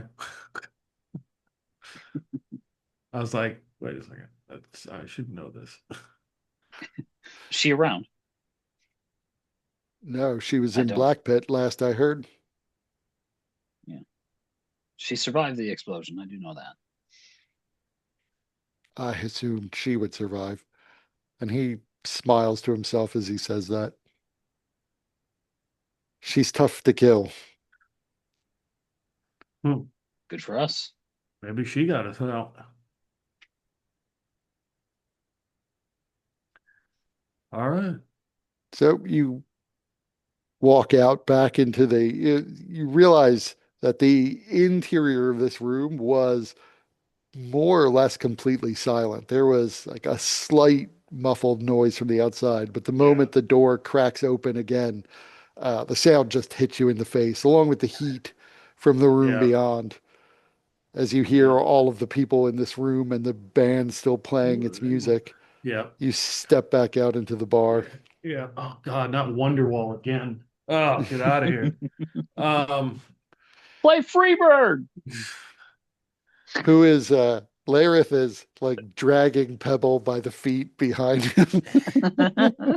I will definitely look around as soon as we get out and get the cacophony of noise, but take a quick look to see if we get noticed coming out of here. Like, do people notice that we're in here? Like, oh, they went back there, or Uh, some people like quickly look over as the door opens, but no, it's not. It doesn't seem as though it's a big deal to the people in the okay, bar. okay. I'm gonna keep an eye out for that half orc. Do you tell us? Uh, I don't know if you saw him or not, if you No, noticed I him. didn't. I didn't notice So them. I'm just keeping an eye out for Just him as just Okay, we ever head out. they just have to look out for every half orc. that's fine. So are you making your way out of the King of Fire? Yeah, do we go Yeah. back to Watchman's? You- Back to back to rest? What was the place called? The Watchman's Watchman's Rest. Rest. What? Okay. Watch.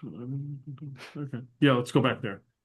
Some point I like to think Drunken Pebble is like, oh, I get it. Tick, Watchman's Rest, The Watch. It's a theme. Like Drunk Pebble's intelligence actually goes up. Mm-hmm. Right. He knows what a clock is somehow. Yep.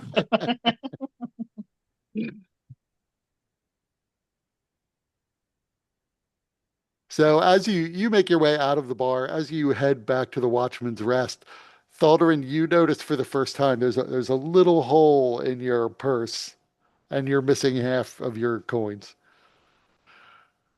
That's why I didn't bring it all.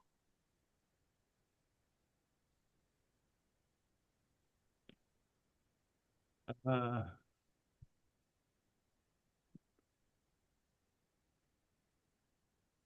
The rest of I'm you still appear to not have been robbed. I'm still keeping an eye out for that guy. If I see him. Yeah, I mean, you don't remember him being close to you, so you're not sure he's the one that robbed you, but somebody Sure, did. that's fair. In fact, I'll be honest, I just didn't want to let your. I've decided to take some advice I saw online, and I'm going to do my best to have something happen on failures from now on. Like, not just, oh, you noticed nothing. I still sometimes may have to resort to that when there's just nothing really to describe. But when you rolled your eight, it was somebody else who jostled you and was cutting your purse at that moment. Hmm. You just happened to see in the distance at that moment someone else who was also engaged in some cut pursery.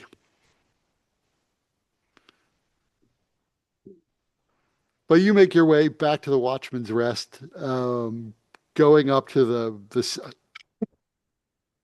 second floor. You find room C and let yourselves in. Um, there are still more clocks on the walls of this room.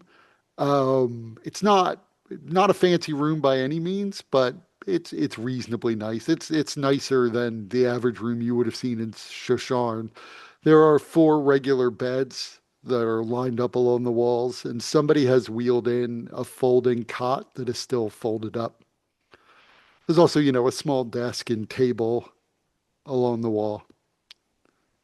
Okay. I would have grabbed some material, reading material from on our walk back or when we walked into the Watchman's Rest. A used paper or whatever. So you find a copy of the Sharn Inquisitive. Okay. All right.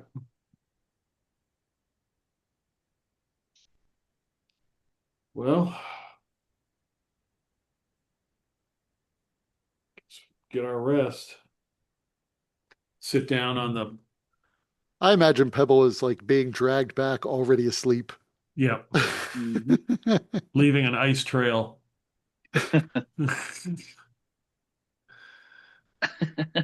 I'm just I mean, like, that's the good thing. Dragging Pebble is super easy. yeah. I'm just like, that was one shot. We might need to remember Yeah, It's we need like to get a him. We it's need like to put the him A to sleep. team Yeah. constantly putting Yeah. Pebble to sleep to shut him Yeah. Yeah. up. There we go. Yeah. Time for your medicine, Pebble. You're saying a little too much, buddy. Oh man, I don't wanna. I didn't know to go whether to go that route or the Roger Rabbit route. I thought either one would be funny.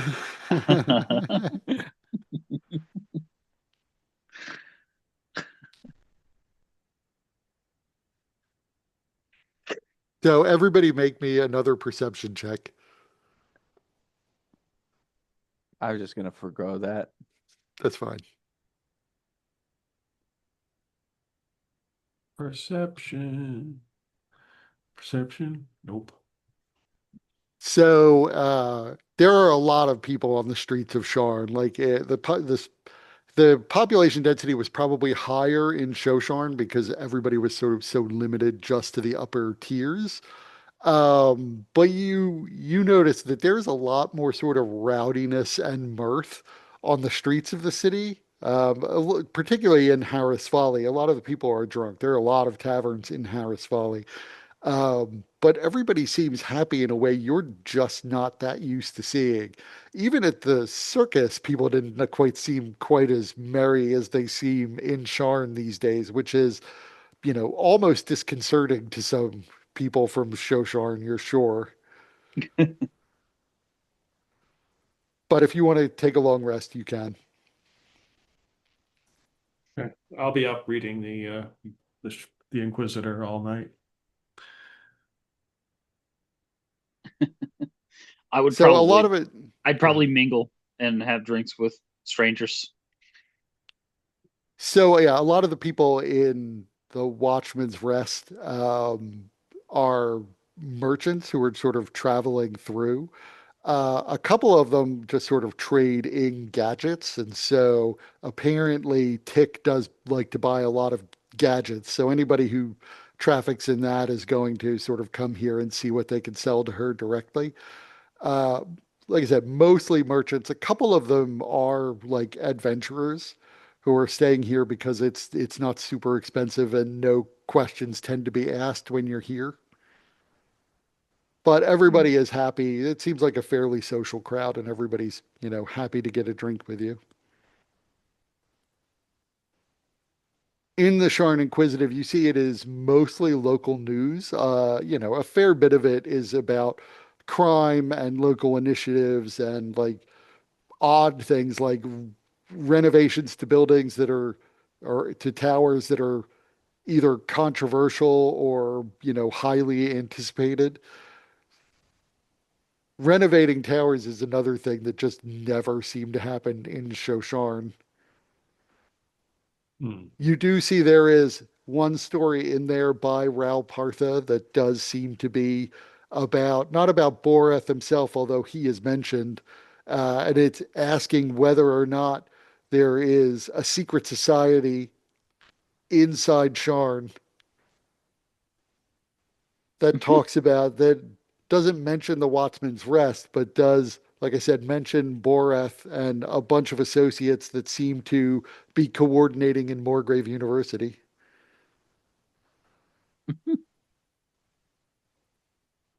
Okay. Um, hmm, that's in the newspaper though, so I probably don't see that yet.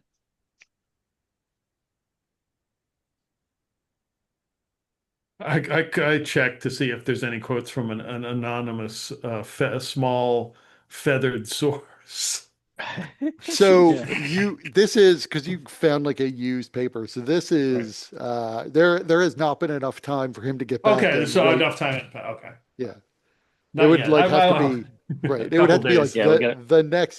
the next day there will be like a new edition of the paper. So there could be a story the next day, Okay, but this is like the prior day's paper from the day before you got to Sharn. okay. So yeah, this guy was already on it. We knew that. All right.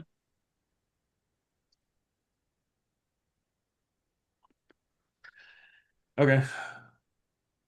So as you go downstairs in the morning, a lot fewer people. The people here are just the people who are staying at the inn now, getting breakfast. And you see Tick is moving between the tables, serving food. Ah, good morning, Professor Barrett's crew. Um, Feel free to take a seat if you would like some breakfast. Yep, that'd be great.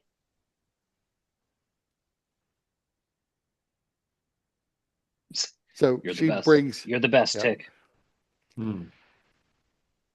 So she brings you out a bowl. It's oatmeal. There appears to be some sort of brown liquid that's swirled into it.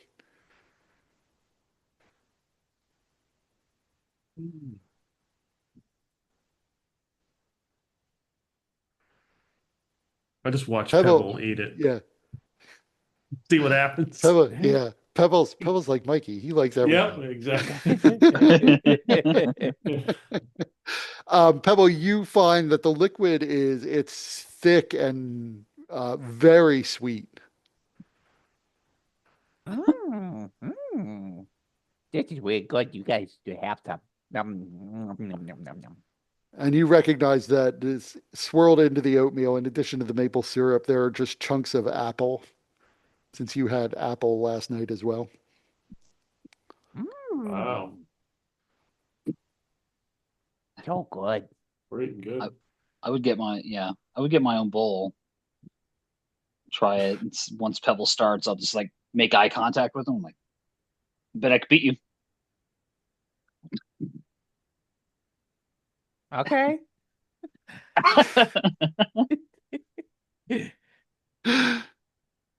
So you have your bowls of oatmeal.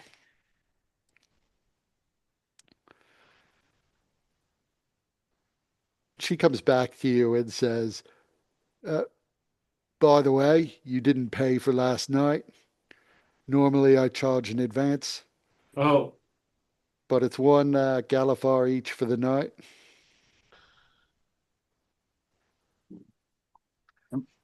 Right. And of course, Elzen is with us. So.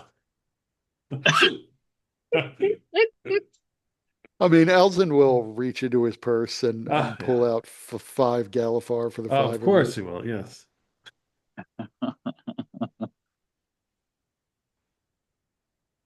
I assume I don't have access to his character sheet at this instant, but I assume he has more than five Galifar. Oh, sure he does. Sure. He's good for it. I can pay if you guys want me to pay. Not yet. Well, not Oh, yet. Not yet. Don't worry about it. No, no, no. We got to make sure Elzen keeps his, spot in the group, Right. wait. What? Why would he lose his spot? I'm making a joke, Pebble. Oh.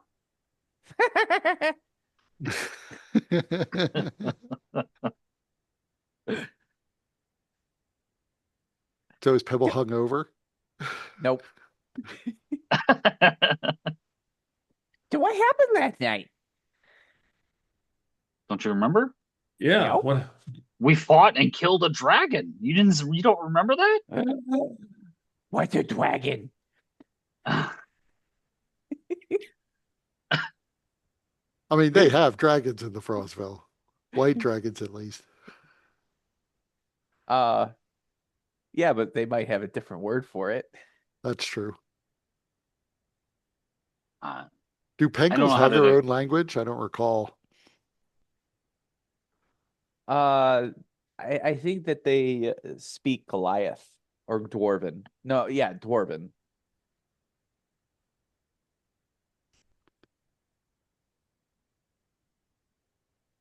Dwarven? Where are we headed back to the professor? Yeah, I don't know how long he needed. Like he suggested that you basically visit him in the afternoon, like you did the first time. Okay. Oh, we have the morning. Yes.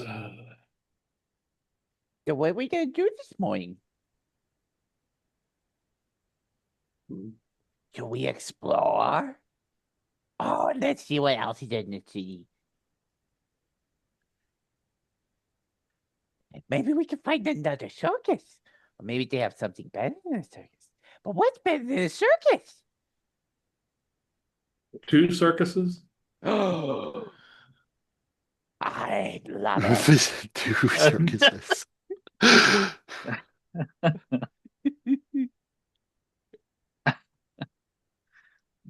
Warring circuses.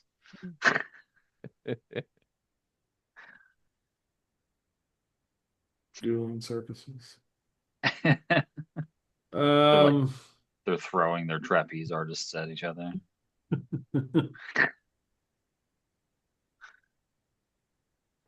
Yeah, I mean, I don't know of anything else to do.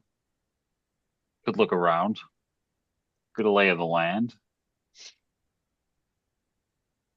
So as you walk outside, even the sounds of Sharn are very different than So Sharn. You hear there's like an ever-present background noise of people talking and wind and bells, distant shouts. If you listen closely at a few times when the din subsides a bit, you can hear the sounds of the waves sort of lapping against the shore in the distance below you. Looking over the sides, you can see that like every tower, like every level below you is like a web of streets and bridges that interconnect these towers. If you were to fall off the edge, in fact, you don't think you would fall super far. Sometimes it's as little as like 10 to 15 feet to the next bridge below you. Sometimes it's like 50 or 60, but you'd almost have to be unlucky to fall and actually hit the ground below. If you fell between the towers, if you go right up to the edge to this area that faces the Dagger River, then you could absolutely fall directly to the bottom. But like otherwise, it is really like a web of things. As you wander around, you can hear at off times the sounds of chains rattling, people screaming from one balcony to another, sometimes music or the sound of hammers. Just the most present thing, though, is the sounds of people talking and the constant sound of the wind moving between these towers, which funnel the winds between them all. I mean, looking down, if any of you have a fear of heights, it is a very different experience because the towers do seem to go down further than you can even see. It is, by the way, normal Sharn weather, which is pretty overcast and raining outside. So the visibility is not that great. You can see there is what appears to be a fairly heavy fog moved into the lower levels. So down below you, you mostly see a fog. Good thing I'm not playing Hrothgar. Yeah, this would be the worst city for Hrothgar. Hrothgar would be just down in the cogs and not going up any higher. Yep. I'll be down here if you need me. So the people around you, there seem to be, there's nobody who looks to be super high class in Underlook where you are. But there, there are a few more respectable people, a number of people who might be merchants or people with a profession. But there are also a lot of poor people who appear to just be panhandling on the streets. You notice almost immediately there is probably a greater, like everybody's pretty poor in Shosharn, but nobody seems to be going completely like starving hungry. There are people here who appear to be just going without food. Whatever, like House Galandra distributed food more or less evenly in Shosharn, at least among the average people. The wealthy always got more than their fair share of things. But here it seems as if they're probably some of the people you see, it looks like they haven't had a meal in days, which was more unusual in Shosharn, perhaps oddly because that's post-apocalypse.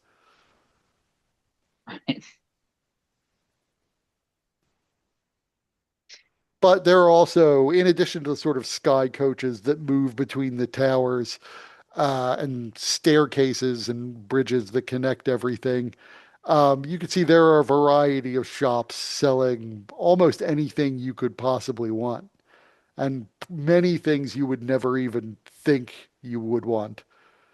Like in a city with magical lights, there are candle shops that sell candles that give off fragrances. I would Fucking Ooh. scented definitely, when candles. we come out and just kind of look around and take in all the sights and sounds, do a quick scan because we've got our journalist friend. So I don't know, he could be skulking about. We just talked to, can't think of his name at the King of, Sa Sabius Fareed. yeah, we talked to him. So he may have some of his people out, and we've got that other group that of time travelers that don't like us. So, I mean, we've got people that may be looking for us. I'm just going to take a few minutes as we're kind of like loitering just to see if there's anybody that seems suspicious or is taking notice of us here. So give me a perception check. Uh,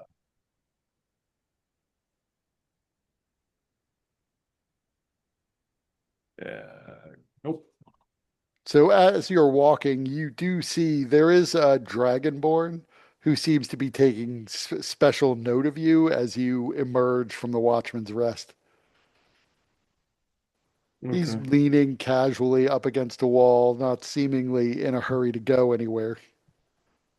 Okay. I will tell Thaldrin, I said that Dragonborn over there seems to be taking a notice to us. Shall we just go up to him and talk to him? I just like look over and do I see this guy? Yeah, he's pretty noticeable as he's just standing out in the open. He's staring back at you as you look at him. I He's say, a red sure. dragonborn. Sure. I just start walking right at him. He perks up a bit, stops leaning against a wall, and turns his shoulders to face you. Can I help you? Me first. No, you can't help me. He leans back against the wall. I just look at Pebble. Do your thing. What do you want me to do? Well, obviously, we need to talk to this person, right? There's a potential new friend we just met.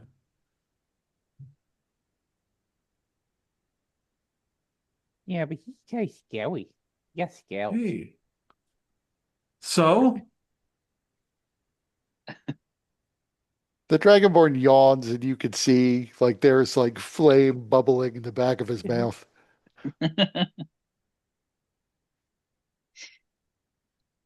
did you notice that, Pebble? He's got fire in his mouth. Yeah, but it's his mouth. It's kind of cool. Isn't that interesting? Don't you want to ask him about it? Not really.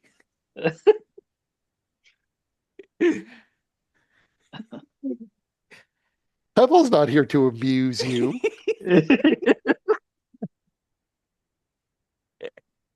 He will pebble when he wants to pebble.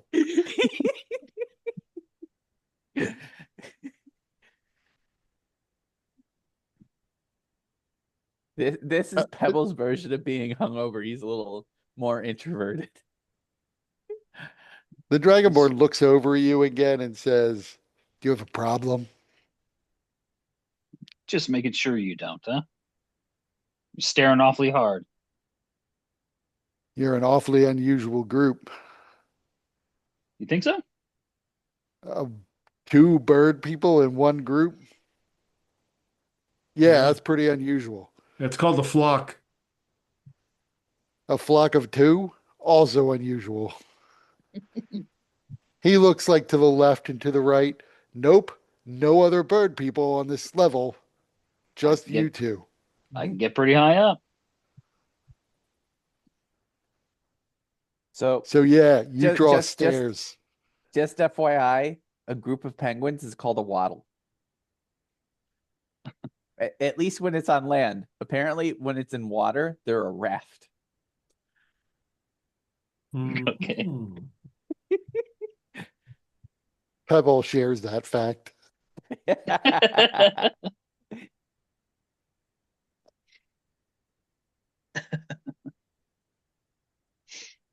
So why don't you then waddle away?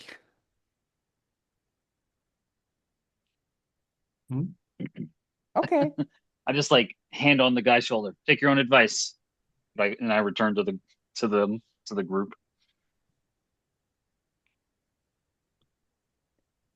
He continues leaning against the wall.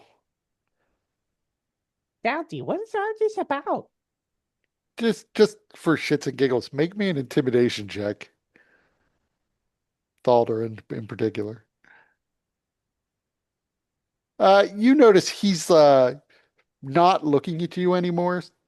And it seems to be, a little more consciously avoiding your gaze. Not that he's terrified of you, Hmm. but he's not looking to cause trouble. Yeah. I wasn't I wasn't like trying to be imposing on the guy, but I'm a I was big just dude, I seeing guess. whether or not Yeah, this interaction was enough to get yeah. him to not try to antagonize. I suppose I could have used passive intimidation, in which case you would have done even better. Yeah. Technically, that's probably what I should have used. It just didn't occur to me. Hmm. I figured the role was indicative of my effort.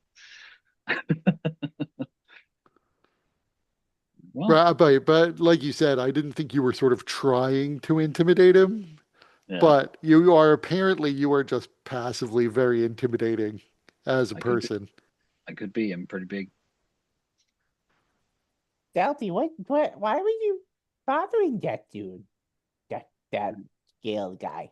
Listen, we're at a stage in our mission, I'm saying quietly, where we have to be a little cautious about who might be watching us. There are people actively working against us. Yeah, but then if they were working against us, why would you just go up to them? Wouldn't they I be like, I I was don't taking a know page out of you? your book. You don't know what that means. No, I don't. I We were was, trying to be more like you. yeah, Really? Yep.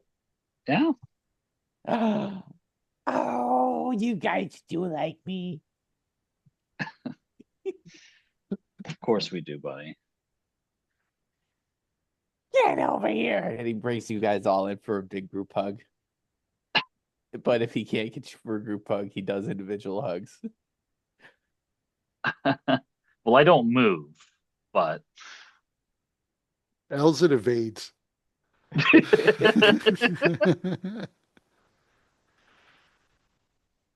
Elzin says he's going to gift his hug to Thaldarin, so give Thaldarin two. Okay. my armor's wet.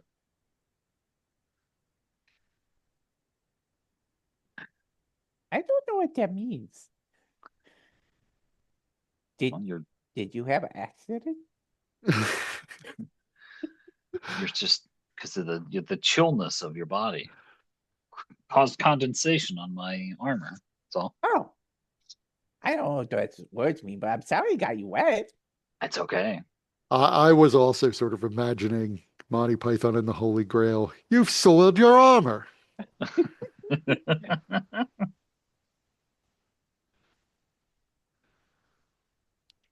Well, shall we go have a look around? I guess so. I'll take a quick peek back to the Dragonborn before we head off. He's still not looking in your direction, but standing there. Okay. Like you're sure you're in his peripheral vision still.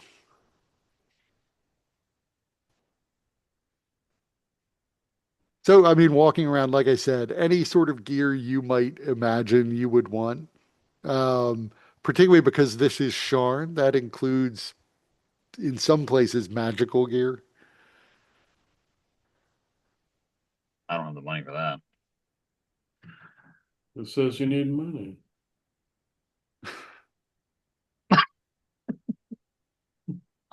See if Professor Bareth will bail you out of jail.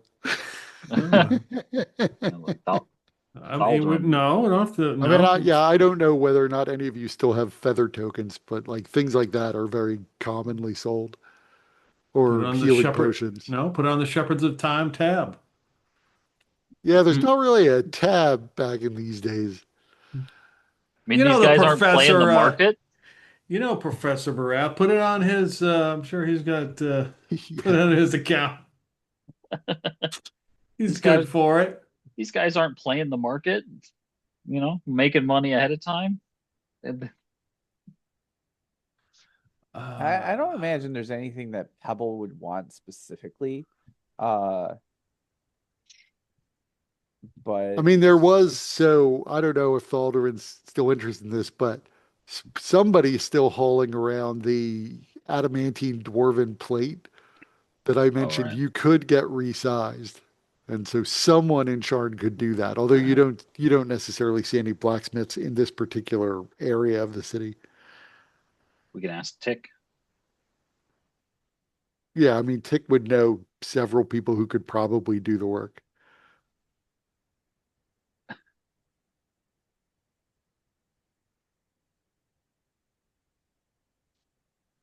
To see how much it would cost. Oh, don't worry, Dowdy. I'll help you buy whatever you want. I'm just looking to get this resized. We'll see how much it costs. Besides, I think you gave a lot of your money away. I didn't give it away. You gave a lot away to all those refugees. Don't you recall? I didn't just give it away. I gave it to him. That's giving it away. No, giving it away is like throwing it away or it goes and you don't know where it goes. I know where it went. I put it where it went. I Hubble's like, see. no, this is giving it away. Starts shoveling it over the side. Uh, I random I see you are making a distinction here. That's fine.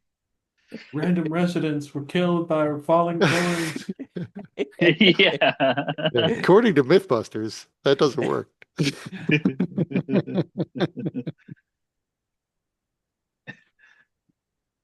Too much air resistance, causing that coin to tumble. But a whole big pile of coins, that still probably hurt somebody. Right, drop a sack of coins.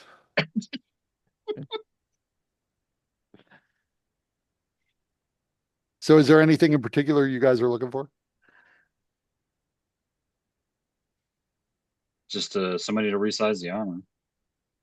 Pebble would be drawn to anything colorful or fun or glittery or sparkly, crystally. So yeah, so you don't so you do see there are shops that have things that are definitely sparkly or crystally, but like nothing just hanging loose out on the street. Though as you're walking, at some point you hear like a bunch of shouts and gasps, and you hear a scream, and something thuds on the street behind you. Turning around, you see a man screaming who apparently like fell from one of the upper levels. I didn't land on us. Right. Right. Oh my gosh. Are you okay? Pebble would run over to him. No! Oh, I think I broke my leg. Oh no. Let me see if I can help. Pebble is trained in medicine.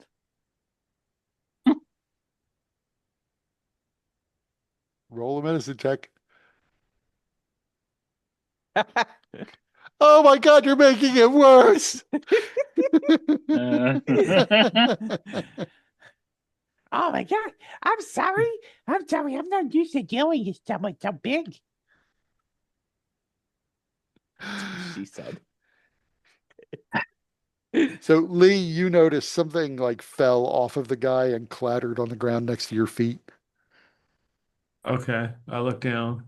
It's a feather token. Huh. I'll pick it up. So it appears to have already been used. So now non-magical. Maybe Okay. maybe some value in a used feather token.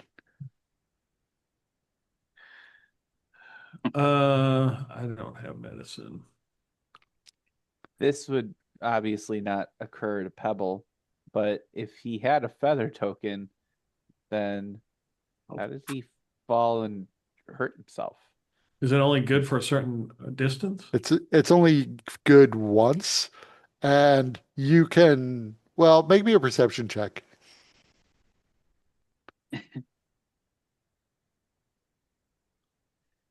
it's a good once in like for a minute or something.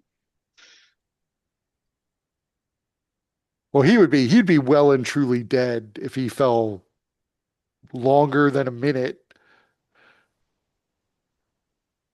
But I'll just give it to you. You don't have to roll. This particular feather token, when you first look at it, it looks like it might still be good and enchanted, but it has actually just been somewhat disguised to look like a good feather token, when in fact it's just a feather token that's already been spent. Oh, so somebody gave him one that was okay. Somebody didn't give it to him, but sold it Well, to I mean, yeah, that's what I meant. him. Somebody sold him Yeah. a bad one. Gotcha. Okay. Oh, yeah, okay. I didn't know if that was, I didn't know if you wanted me to roll that. That's why didn't roll. That would be something that Lee probably would. Okay. Shit. So, I mean, it's counterfeit. It looks like maybe it was once a real feather token. Uh, but it's, somebody basically glued a little bit of glitter to it. Yeah. Okay. So, Uh, I mean, it might be because there's glitter on it, it might be something you could like dangle in front of Pebble sometimes. Be like, Pebble, look hmm. here. Or we could sell it to somebody we don't like. Right. You could always try to resell it. Don't let the watch catch you doing that. Right. Again, will Boreth bail you out if you get arrested? Especially for selling a counterfeit feather No, token. I'm What you not. guys doing selling counterfeit feather tokens? Times are tough, man. We got to make a living. I'm. I Gotta see get it that more of bag. like a tactical thing. We use it to. We give it to somebody we don't want to have a real one. Um, Hey, Pebble, here's a feather token.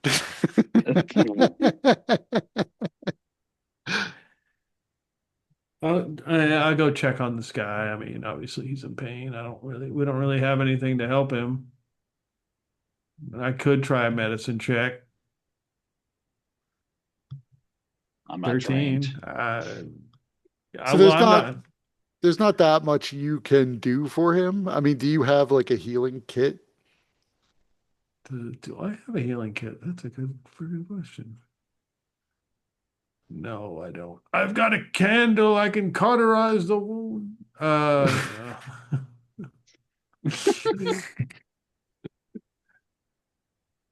So I mean, a couple people have come over to help.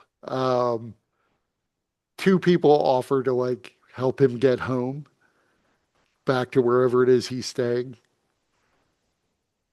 Okay. Um, does he look poor? I mean, not abjectly poor, but not wealthy by any means. Ask him. So, who sold you the feather token? I bought it off. There was a vendor on the street who set up a cart. I needed one because I used my last one accidentally. I sometimes I'm not that coordinated, so sometimes I accidentally fall. How much did But you pay for this last one you bought? the normal price, like 50 Galifar. Okay. Well, don't buy A tokens from lot. that vendor anymore. Yeah, I where's never that guy at? I never seen him before. Oh, I bought it a couple days ago. I don't know where he's at today. Yeah, don't buy any more from him.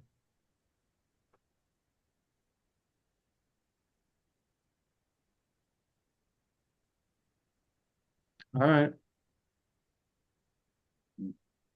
So, but you make your way to the blacksmith that Tick recommended. You see, he's not even for a dwarf, pretty short, but very broad, as broad as a normal dwarf, but maybe like a foot shorter than the average dwarf. And he comes up to you. What can I interest you in? You said it's the blacksmith. Yeah. Hmm. Uh hoping maybe we can get this you need resized to fit me. His eyes go wide as you present the armor. Adamantine. Very Oh, nice. Very well crafted. And he looks at you. For a dwarf, this is extremely fancy armor you got here. And I notice he points to the sigils on the armor. I notice this Kundarak symbol on it. You look pretty tall for a Kundarak. it was a gift, but it was a short notice gift. Unusual situation. I It's got it. a Joke. fairly expensive gift, but who am I to judge? Well, This wouldn't be these guys have money to throw around. that's certainly true of the Kundaraks. This wouldn't be stolen, would it? Absolutely not. Well, Long-term Possession bond. is working. 9/10. So I'll be honest, working adamantine is hard. It doesn't reshape easily. Takes incredibly high levels of heat to reshape it at all. Not sure that it will look as good. In fact, I can guarantee you it won't be quite as fancy when we're done with it. I could reshape it to fit you. I'd need to take some measurements to make sure, of course. Yeah, I mean, it's okay. It doesn't need to like fully stretch out. I'm okay with showing my abs. I mean, I think it would provide you with Prop top armor. Look at it's this. the bikini chainmail of I male thought that was armor. just a bee. No.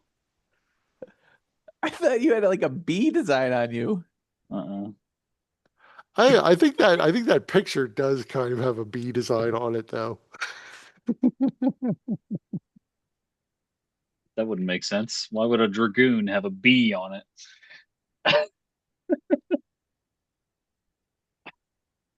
I mean, it's got the little honeycomb thing on it Mm-hmm. and Yeah.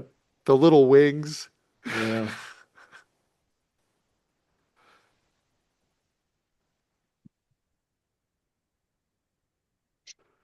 But in any event, yeah, he can reshape the armor to something that would provide you with, full protection. It's just this armor is more than just protective. This armor is clearly fancy and designed to be fancy. He's just saying it would no longer look as like parade ready as it does right now because he'd have to, reshape it and bend some of these sigils out of position. Such is life. I'm not doing any parades. You I don't could know do that. this work for 250 gold if you give me a week. I'll look at Elton. We all look at Elson. Elton's eyes go a little wide and he looks at you and says, that might be a little more expensive than I'm comfortable paying right now. Oh, well, if you got to get uncomfortable. Uh, Sorry. so uh, Pavel gives you his entire bag of coins, and he says, "Here, I'll help out." Um, his total amount is like 76 gold pieces worth, though.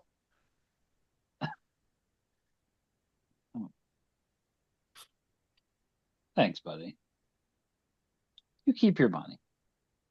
We'll get the money and we'll come back. But I'll definitely.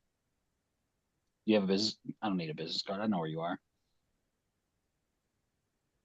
Yeah, Elton, as you're walking away, says, let me think about it. Let me wait until Dustin's here to decide whether or not to spend the vast majority of his wealth. Yeah, that's fine. That's fine.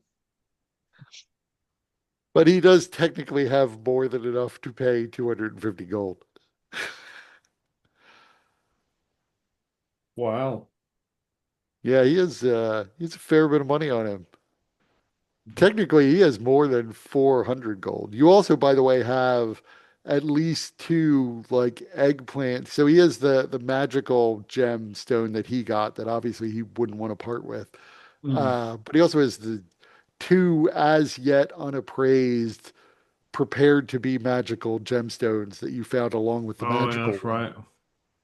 Mhm. So he doesn't know what that would be worth. And so it might be worth getting those. Technically, doesn't Pebble have those two magic gemstones? You're Or is it? absolutely right. Pebble, he only gave the magic one to Elzen. So Pebble has the other two gemstones. So Elzen would, suggest it might be worth getting those appraised while we're in Sharn.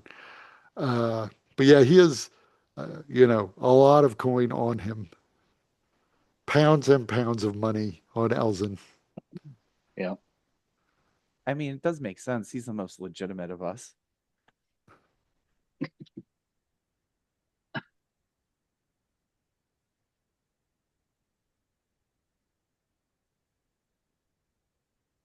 So it will, once you find an appraiser, a jeweler, the jeweler says that he's willing to appraise your gems, but everybody has to make a living. So he would require a fee equal to 1% of the appraised value.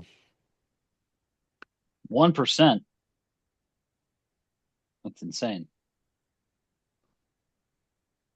What if it's a 10,000 gold piece or Galifar gem? And it's a good day for me. Yeah. If we need the gem to get the money, we can't even pay you until we sell the gem.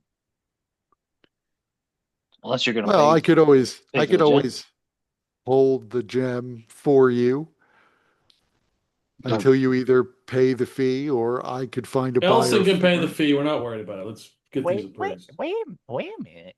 If if if you're telling us how much it is, and then you make money how much you tell us it is, aren't you just what? That there's something about that I can't quite put my finger on, but it doesn't seem right. He inhales sharply and clutches his chest and says, "Are you suggesting that I might cheat you? I run a legitimate business here. I am a respected business person in this community. I have a shop that is permanently here.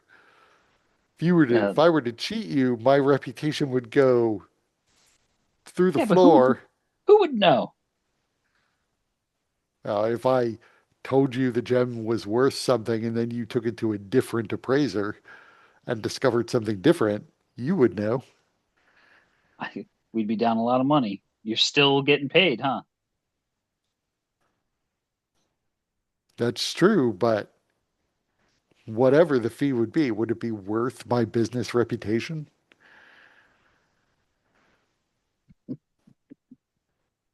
Yeah, I'm just giving you a chance.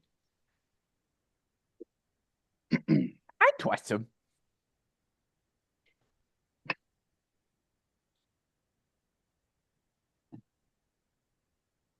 I just look at him like that doesn't mean anything. He's trusted questionable people. Oh, I mean But it. Yeah, and he gives him the gems. I was like, but this is fine. So he takes out his jeweler's loop and puts it in his eye and begins to look at the gems. You see, he reaches back and takes out a wand, and the wand begins to project light through the gemstones. Well, these are very interesting. They've clearly been not enchanted per se, but magic's been used on them. Appears as though they are prepared to be enchanted. That adds to the value somewhat. Take these to the right people. They might be worth more than they would be to my average clientele, as most of the people who buy jewelry from me aren't looking to enchant their gemstones. Hmm. And he puts it down and picks up the other one. And this one's very similar. Uh, Different qualities overall, although I think the preparation that's been done to it is largely the same.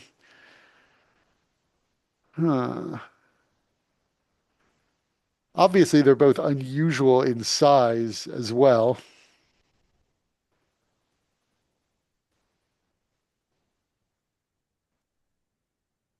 So I would say the blue one is sapphire.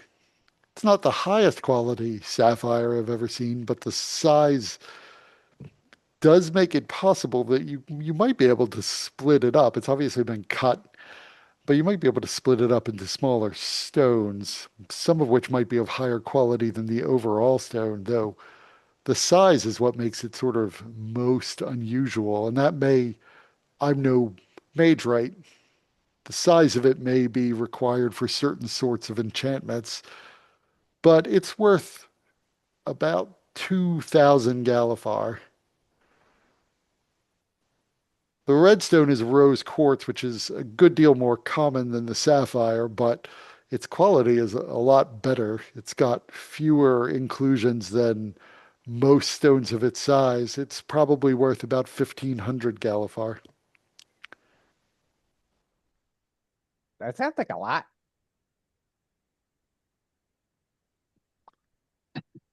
It It's a is decent quite a amount. lot. So that is 35 Galifar for my services.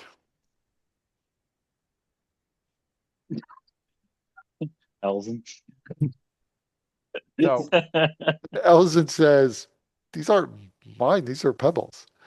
no, Pebbles he's gonna take out some of his coins. Here, First, let me help you let's. count them out, buddy. I'm Oh gonna help you no, no, count them out. I got it. I got it. No, no, no. We're gonna count them out, okay?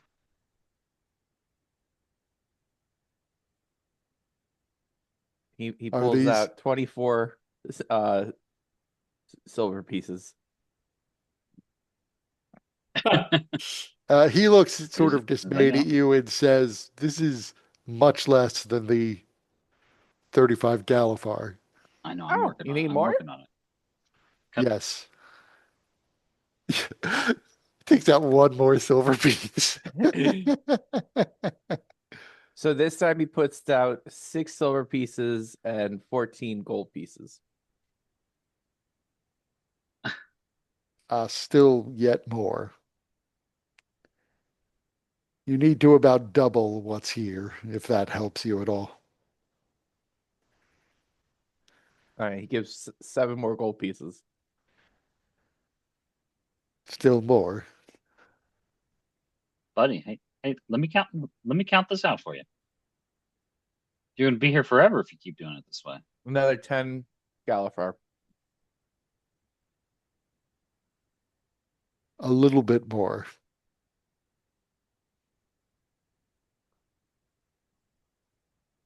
15 more Galifar. This guy begins to sort of separate out the coins, pushes back as many silver as he needs to, but he accurately counts out 35 Galifar and pushes the rest back over towards Pebble.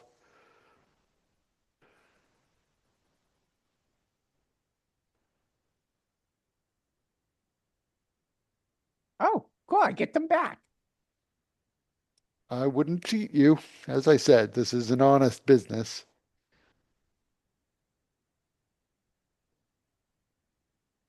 If you have anything else you need appraised, feel free to stop by again. Always a pleasure to serve fine young adventurers such as yourselves. We'll be sure to stop by again if we need to.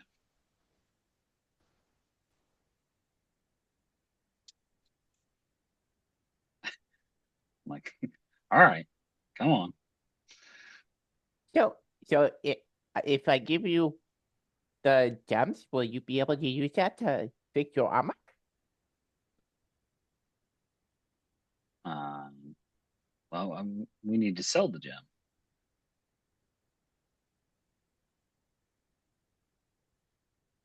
and we only need to sell one.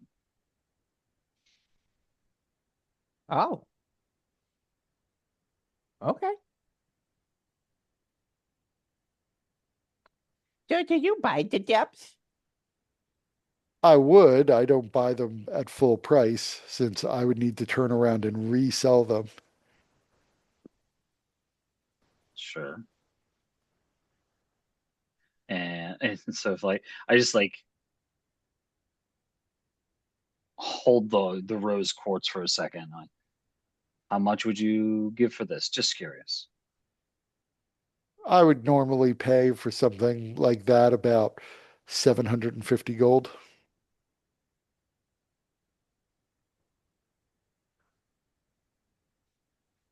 Hmm.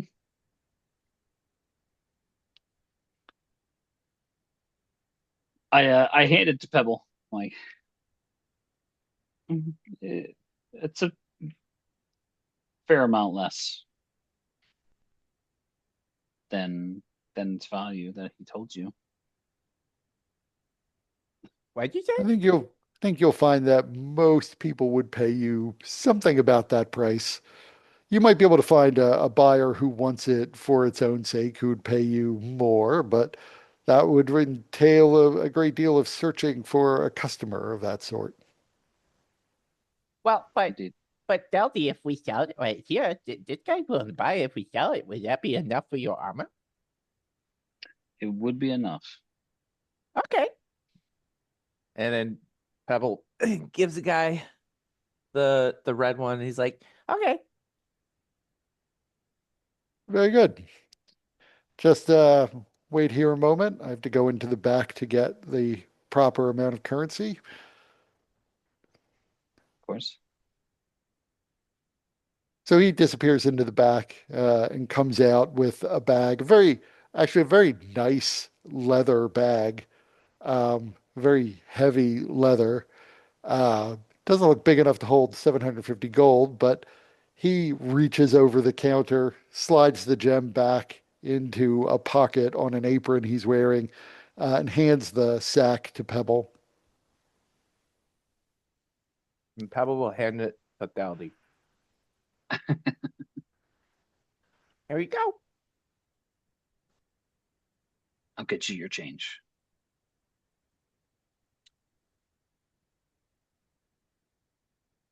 What? What's gonna change? I, Oh, you mean you change the armor? Yeah, I know. I know. That's what we're gonna go do. yep. Let's carry around.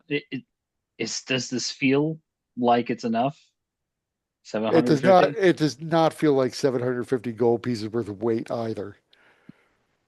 Gold pieces, what about if there were platinum mixed in? Well, then it might be enough.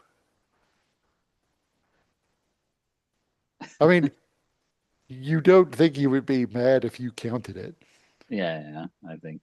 I see. I was like, we're gonna go ahead and count it. Not that we don't trust the gentleman. I think he would understand. It's a lot of money. Right. So opening it up, you see it is entirely platinum dragons. And counting it out, there are 75 there. And apparently he's just throwing in the nice leather bag for free. Nice, The leather bag is probably worth like 2 gold in and of itself.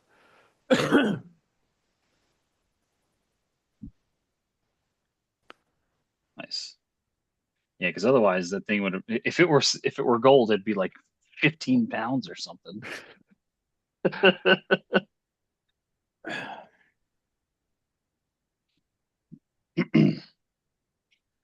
um, I'm like, well, let's go pay that guy a visit Okay. if you want to come along. Why wouldn't I want to come along? Maybe you want to go somewhere else. I don't know. Nah, I want to be with my friend Delty and Lily. Sure.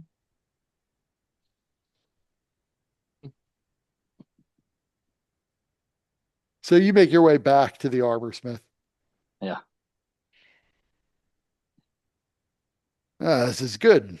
Uh, I can have this done for you in a week, maybe less. It's hard to say in advance. So give it or take it a day.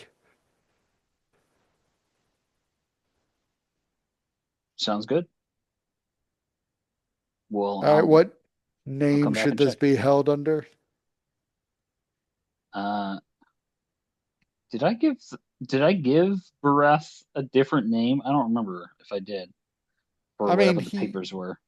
right, he wouldn't recommend. So it depends on if you wanted to go with the Madani disguise, then he would say you probably should go with Thalder and Madani.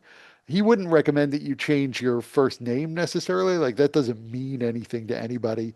Um, Yeah, that's fair. so keeping it, you could come up with a completely different alias if you want, but keeping it simple would be what he would expect. It was really more about giving you the papers that you need to pass in regular society.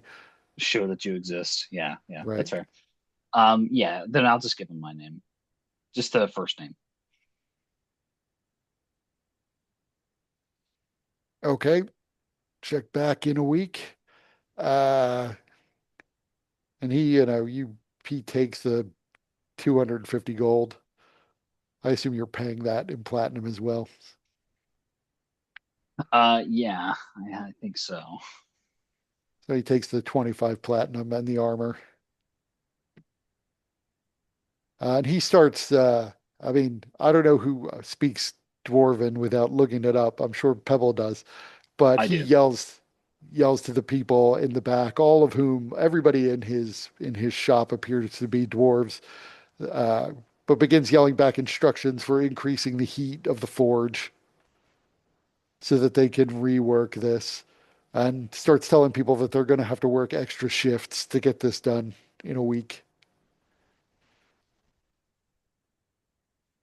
Hey, they're getting paid.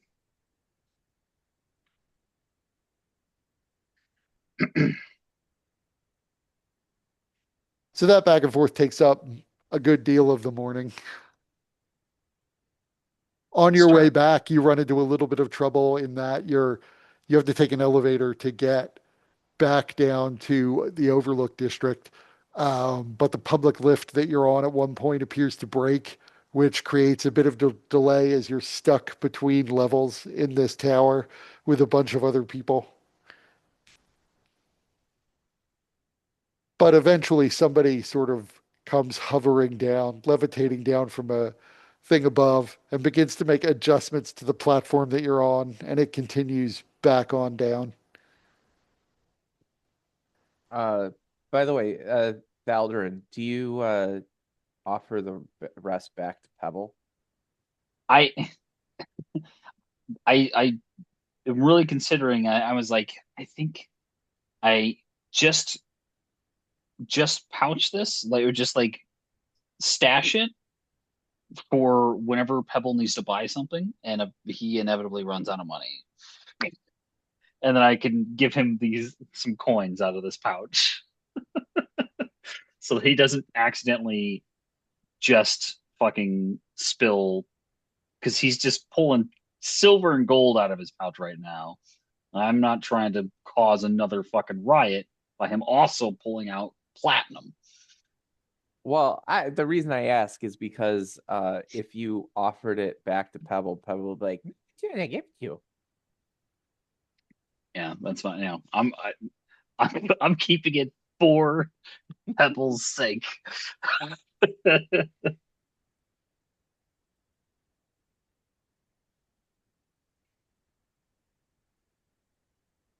So, anything else you guys need to do before you go back to see Professor Bareth?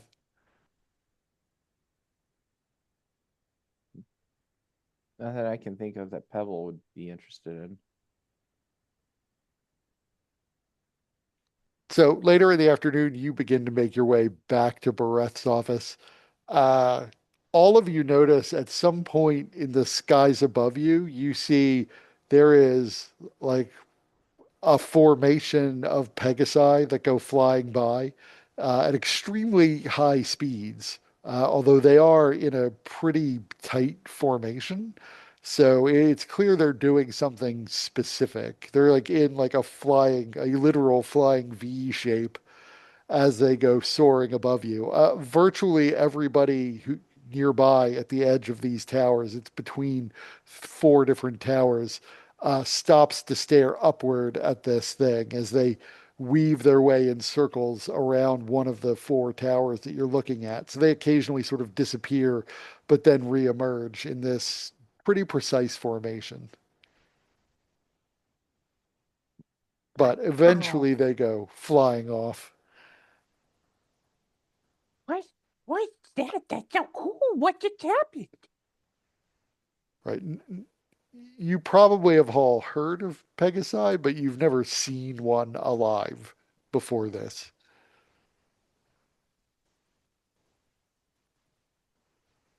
I think But that's one what of they the call it, people who's Pegasus. watching says, "Oh, they're professionals."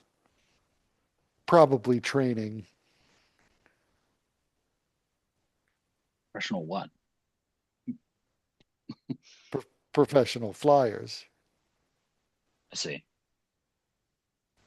I was like, I looked to Lee. I'm like, you considered this as a way to make money? What, flying? Yeah, they could do it. You should be able to do it even better.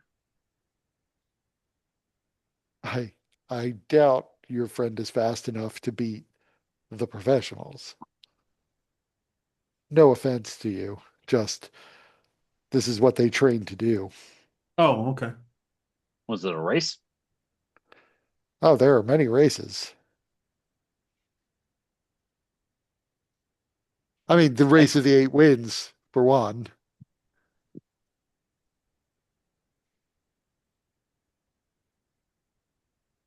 um, what are the chances I've actually heard of that?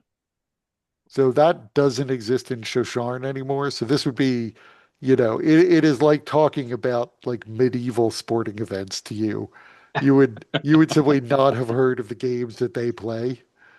Yeah,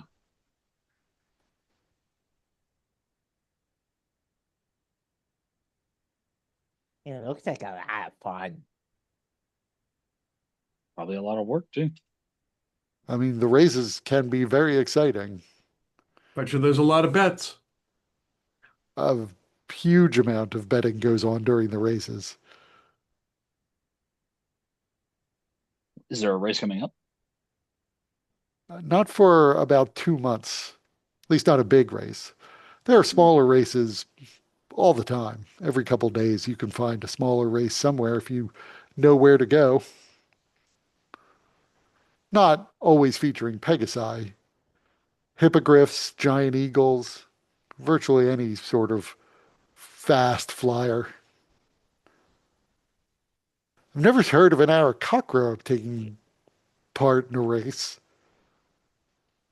Again, I don't know that Aarakocra are fast enough to beat the pros, but that could be an interesting entry, especially if you're fast. Oh, he's fast. He's well fast. I have just now decided that like all of the Aarakocra from this point in time, they are standard 5e Aarakocra, so they only fly 30. So you are actually blazingly fast compared to a normal Aarakocra.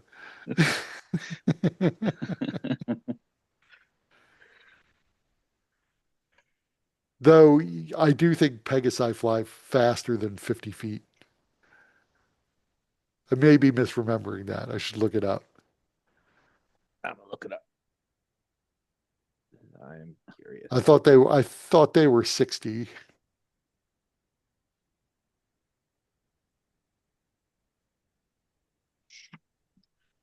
Pegasus? 95. Uh, Even faster.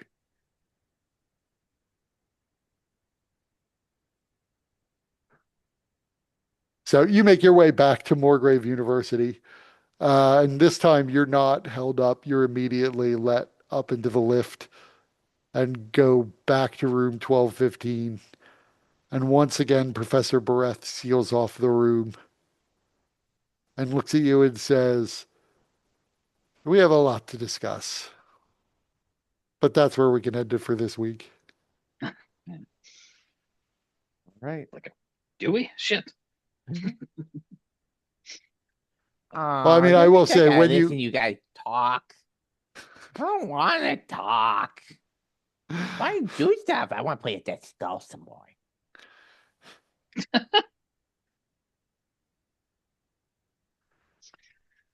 Here, take this shot. yeah, I don't want It's sleepy wait, time medicine.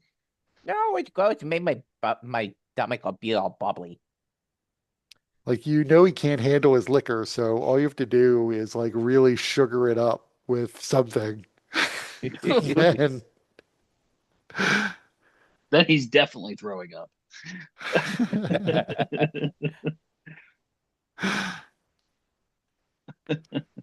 So, but yeah, so in this upcoming conversation, I'll just let you know in advance, he will explain like what he sort of expects of you and suggests. He does want you to talk to Heloise Stroon, but he will explain your, you know, other missions he would like you to undertake. Not necessarily going to tell you specifically which one you should do, as he doesn't know in 100% detail what your skills are, what you're best suited for yet. But he'll also address things like where will you be staying long term and, exactly how do you earn a living while doing these things for him. But he is somebody with resources. Cool. Nice.